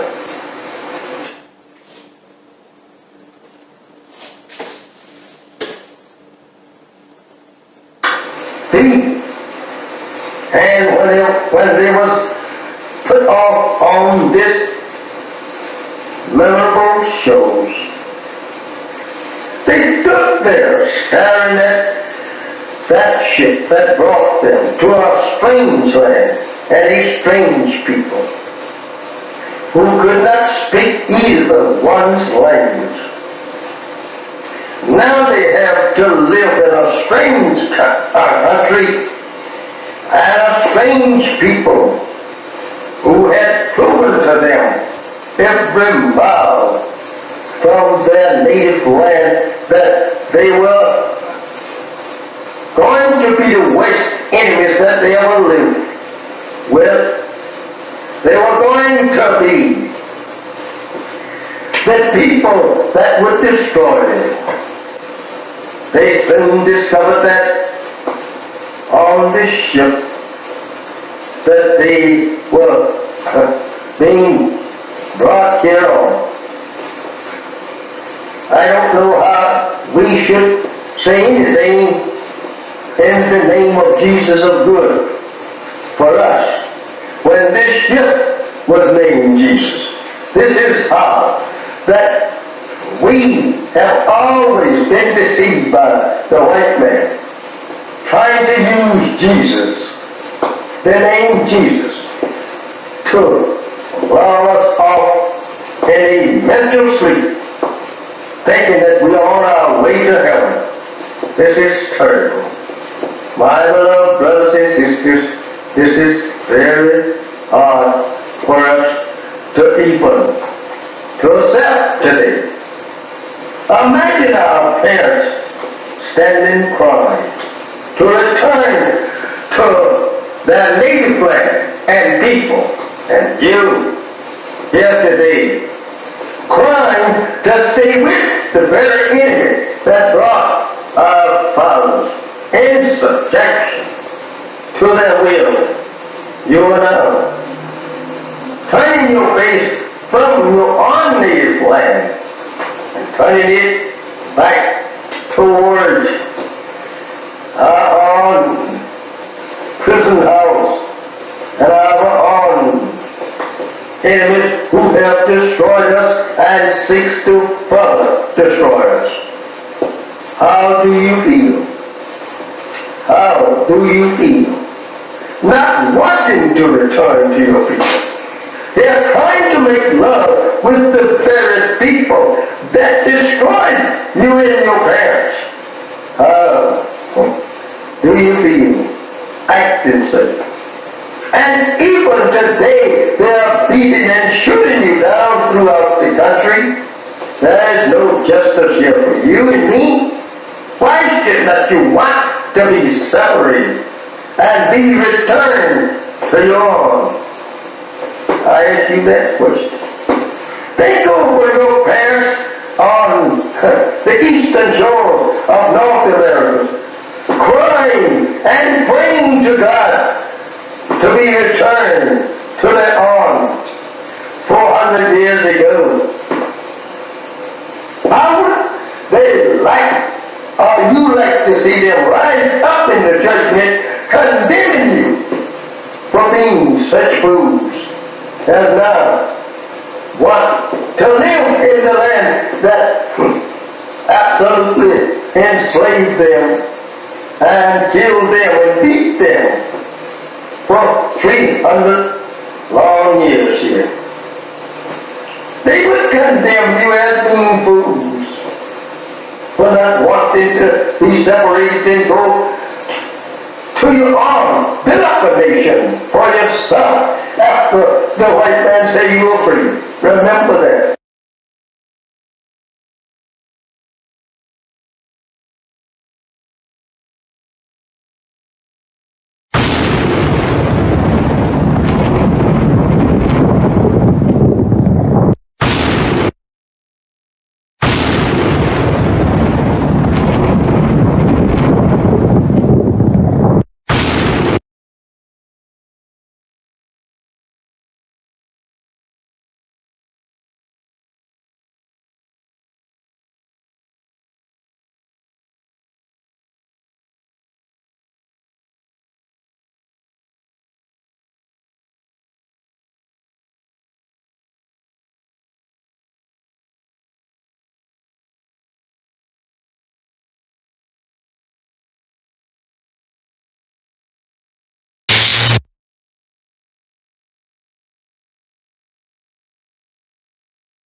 Assalamu alaikum, sisters and brothers.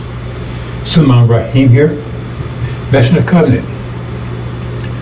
Okay, brothers and sisters, it's been a year now, and we're finally home after 40 years in Arabia. I'm reporting to you from Arabia. found a home after 40 years. Right? And so we've been here a year now. And there was an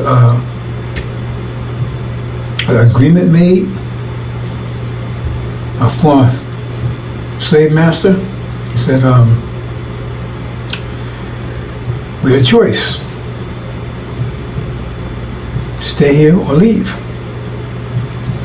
Right? So we chose our inheritance, Arabia. So we left. And half the original people decided they wanted to give up their inheritance and trade it for a place in America in reconciliation with their former slave master. That's their choice. They chose, said, we don't want to go over to Arabia. We don't go to where it's sand and all that stuff. We want to stay here in America. We've been here all our lives, been here 40 years, born here, right? And we can make peace with our slave master. Okay, so they decided to stay. And so after a year, right, we get reports of how things are going over there. And it doesn't sound too good. How things are going over in America with their reparations. Because they was given, they got 6 states, I believe.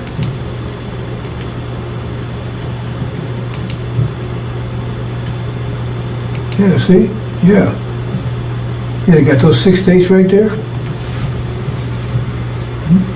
That's what Farrakhan told them. They was listening to Farrakhan. Farrakhan promised them, they stay there, 6 states, right? Had their own land. And they can make reconciliation with the former slave master. They're not devils. They're not devils. They're human beings. They just had a rough, they were just, did some things wrong, but now they're gonna make amends and make reparations. So 6 states, and in addition to that, they gave everybody $1 million. Everybody stayed $1 million. Okay? Say, thank you, Farrakhan. They're so happy. Thank you, Farrakhan. Thank you, Farrakhan. Man, you got 6 states.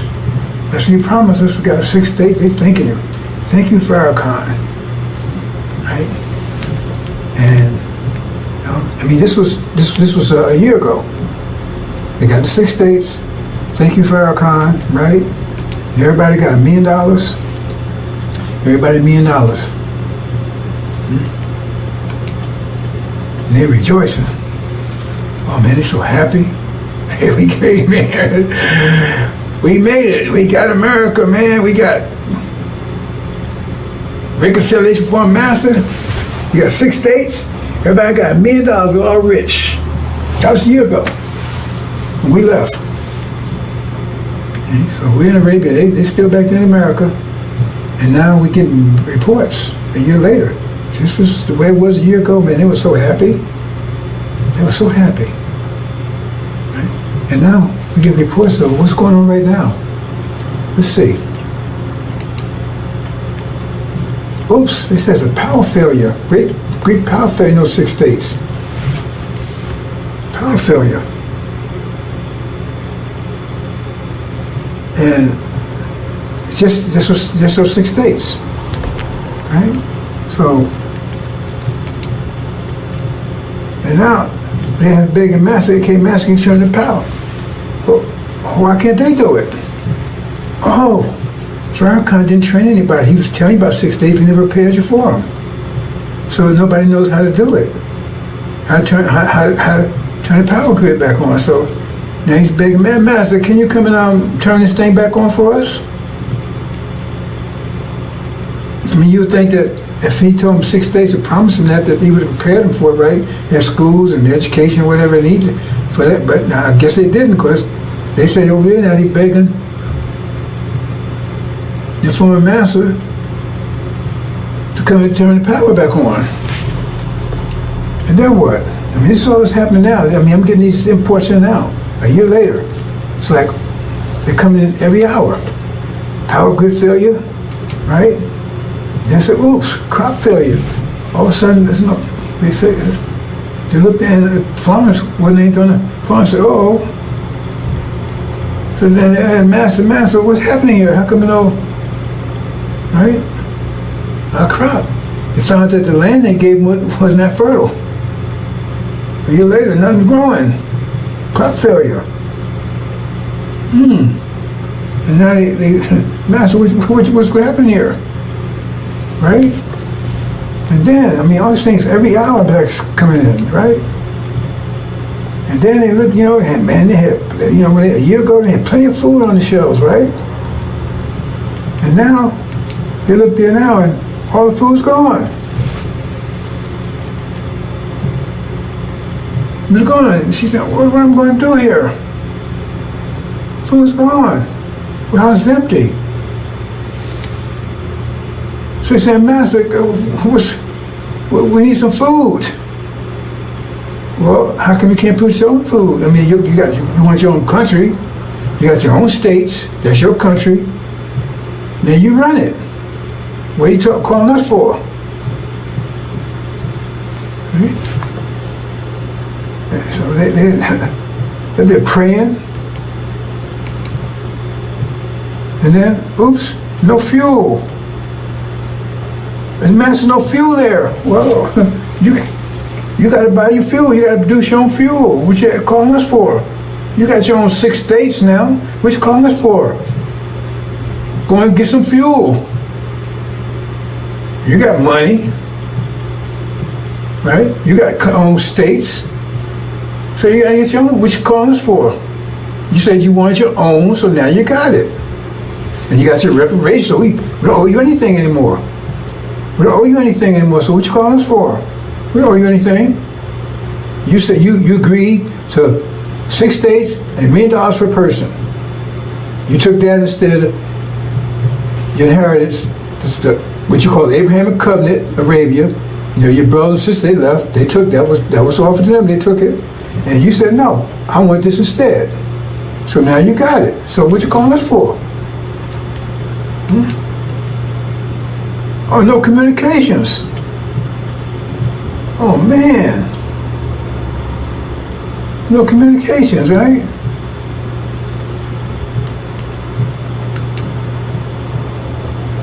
No medical facilities. So what's going on, Master? Wait a minute, hold on. That's you. What you calling us for? That's yours. You got to handle that stuff. You want us to handle it for you? You want independence, now you have it. I mean, wow, this stuff was coming every hour, man. Instead of like a year, they was celebrating. And now they're crying and begging the Master, okay, we got all these problems here.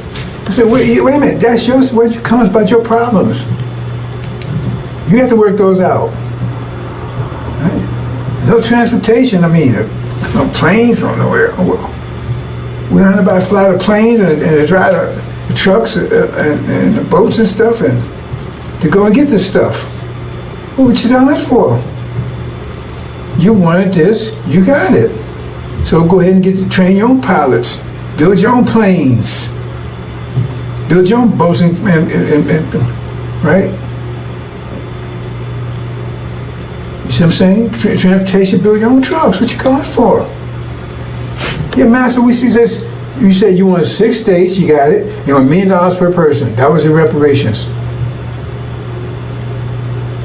So then if you didn't pay people to take care of this, how's that our problem? You're independent now. You're really free now. Oops, no fuel, the gas station's empty. I can't drive, eh? And no gas. Man, wow.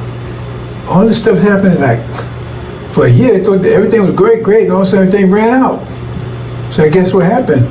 Everything was there when they got it, and then it ran out. They had to, for them to replace the fuel, to get the farms going.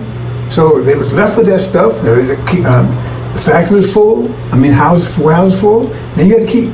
They thought that was just going. I guess they thought it was just going to be there, just by itself. They didn't prepare for it. See?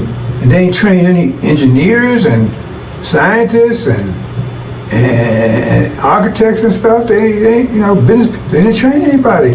So Farrakhan, he told you he's gonna get this for you, but he didn't prepare you for it. He didn't get anybody to handle this stuff. So what was that all about? So now he asked the master, hey, don't call on me. You was here, you had it when you was here with me. You said you want independence, you wanted reparations, so you gave it to you. Well, call on your brothers over there. They left, they handled their own business. You said you want to stay here. Right? See? You don't have any professionals or technicians, scientists, doctors, none of that. See? I mean, that's what, because if you're going to set reparation, you should be preparing for that, right? So if he was telling you about reparation, you should be preparing for it. If he said God said that's where he's going to get you, so if God told him he's going to get that for you, then he should, like when God told Noah there was a flood coming, to only build an ark, so he started building an ark. And so you should start preparing for the 6 states and the reparations, but apparently you didn't.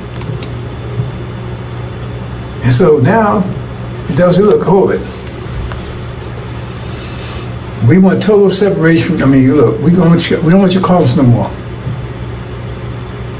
We don't want you to call us no more. Because you're wearing us. You want your own country. You got your own land. Right? You got money, me and all, so every all this stuff, right? And so now we got to protect your money and everything too? No, you have to create your own money. You have to do all these things, your own wealth, not ours. Right? So we're going to cut you off from that too. That's all economics. So they go and tell it. They tell all the people all the white folks, right? Because all the black folks, now all the black folks is either in Arabia or in those 6 states. That's the solution. You had to be one way or the other. There couldn't be no integration, all that kind of stuff. That's the deal. You just said one or the other. So all the black folks are there, ain't no integration, all that kind of stuff, right? Black folks are there, one or the other, so they're there. So they said, okay, right? So they just say, we're going to take that money because we don't know what y'all doing over there. You have your own money, you have to find your own wealth. So what they do is they tell all the white folks, say, protect your money, right? Transfer your money into gold. Transfer all your dollars into gold. Okay. Now remember, they gave everybody $1 million a piece.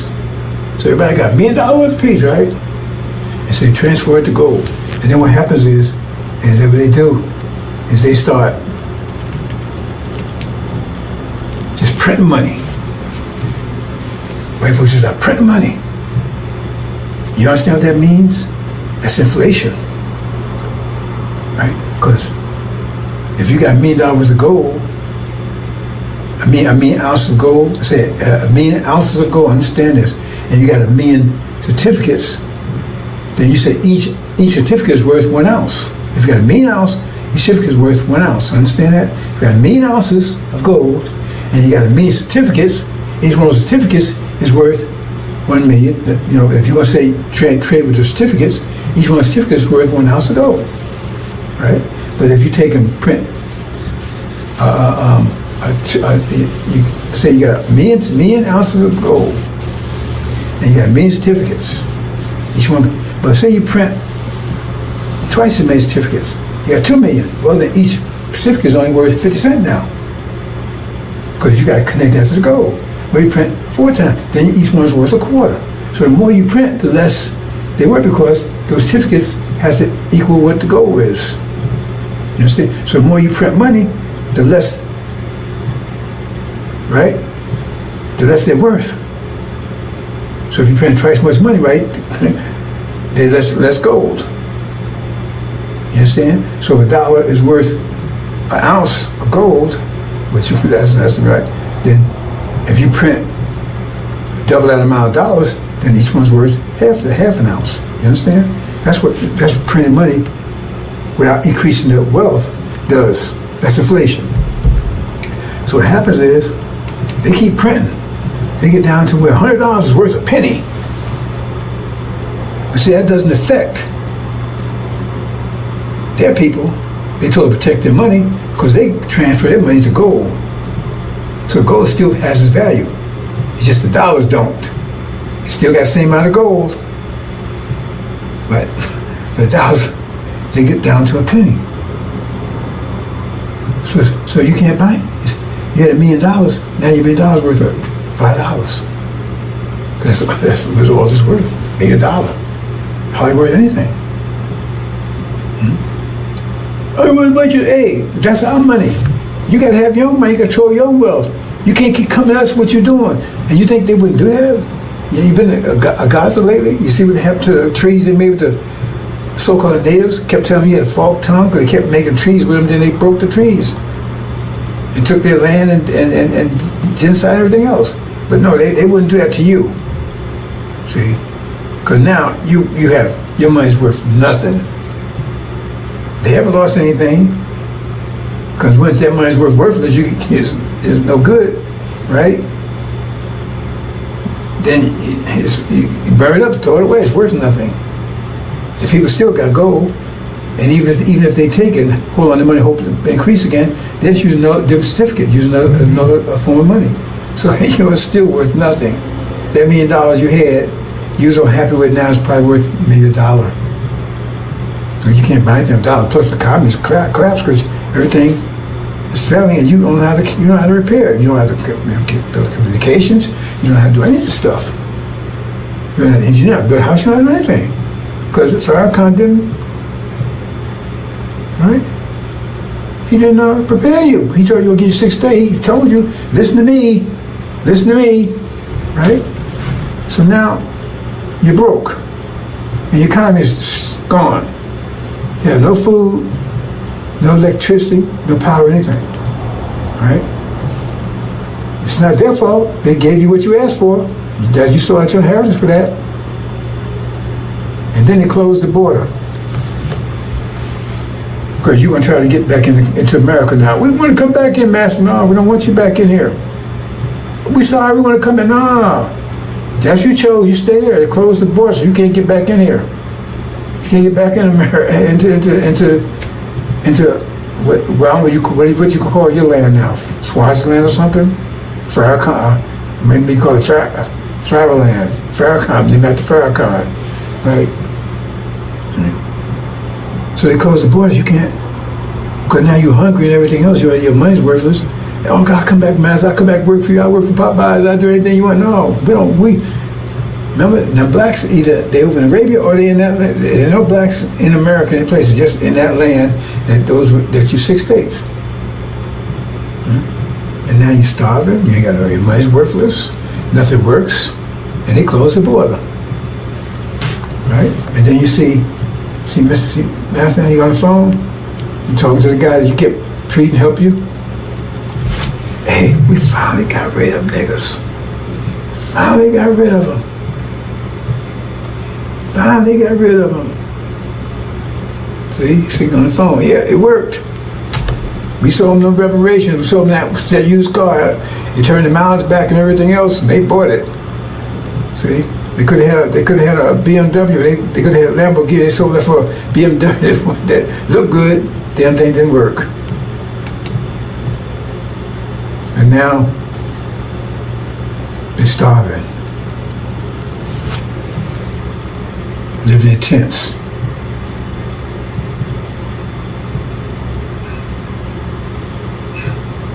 Praying.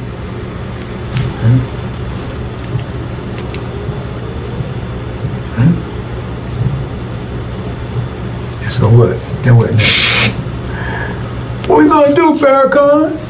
What we gonna do, Farrakhan? You told us to take reparations, so we did, but they gave us everything that we asked for. What we gonna do, Farrakhan? What we gonna do? Pray, pray, pray, pray. That's his answer. Pray, pray, pray.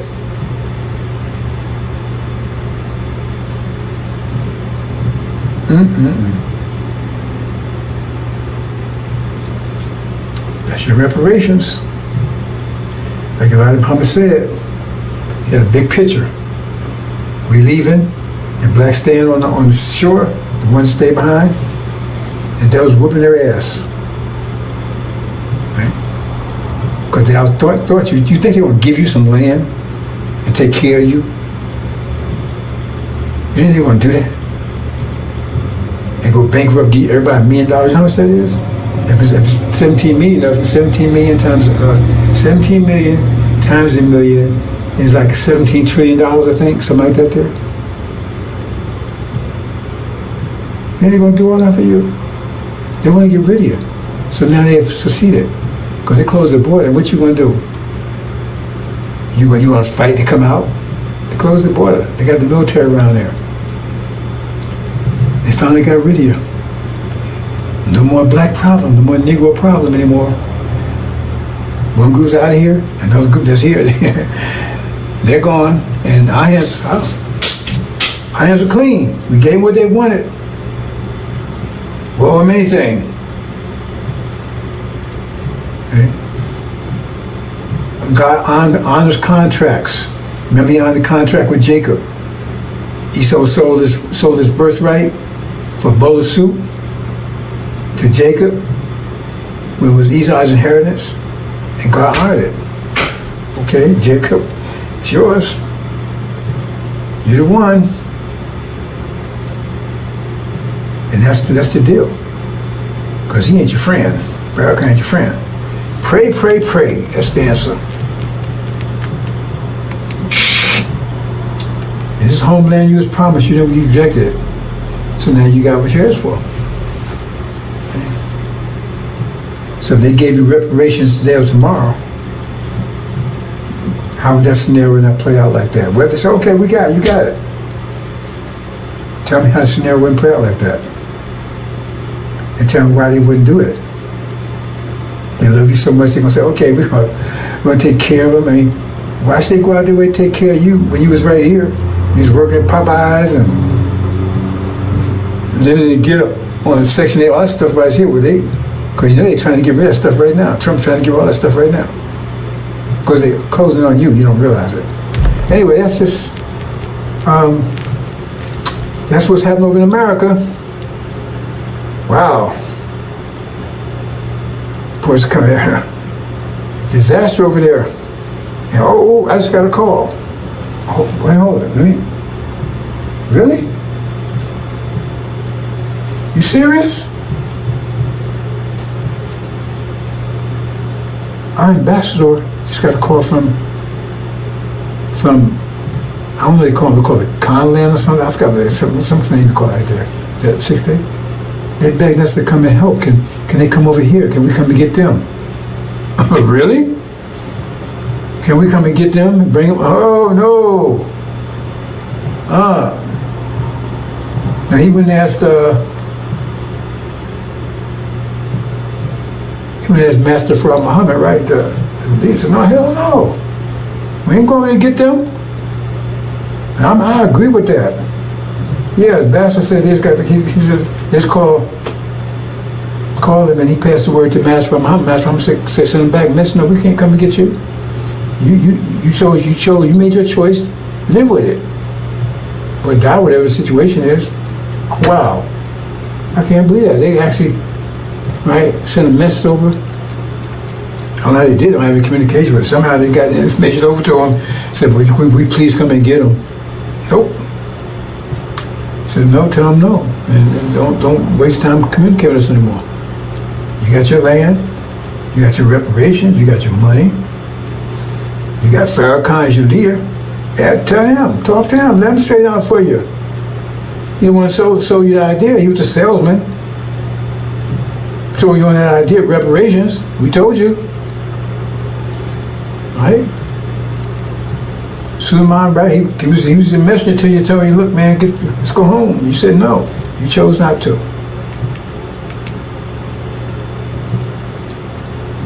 Okay, bro, since that's a sad story.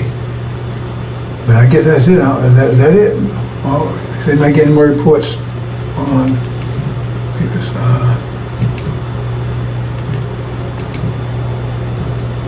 okay, he says That was Matthew Rock Muhammad's final decision, and I think they closed communications off from there. So, like I said, brothers and sisters, we got those guys that came in.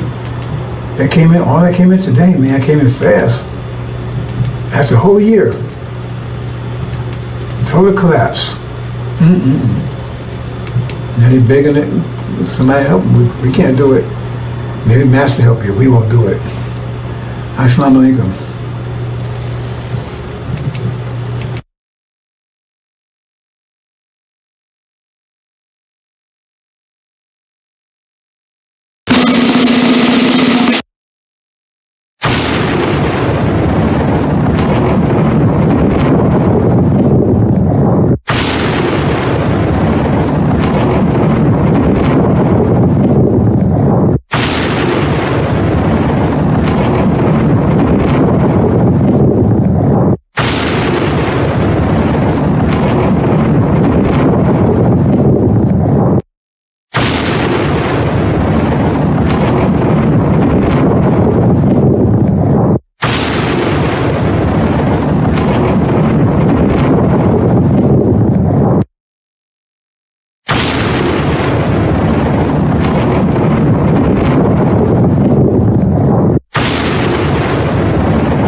Update, brothers and sisters, got another late report in that they said, well, if you want to come and get us, well, we at least send them some food.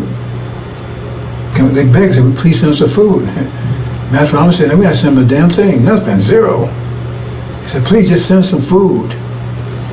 No, I just got that in. He says, if we can't come and get us, please send us some food. He says, no. He refused. That's the report. I just got the information from the ambassador. He said, they sent that, and he's read to me. He says, no. He said, please, just please send us some food. He said, no, no way. You made your choice, case closed. Okay, just got that in, brothers and sisters. Assalamu alaikum.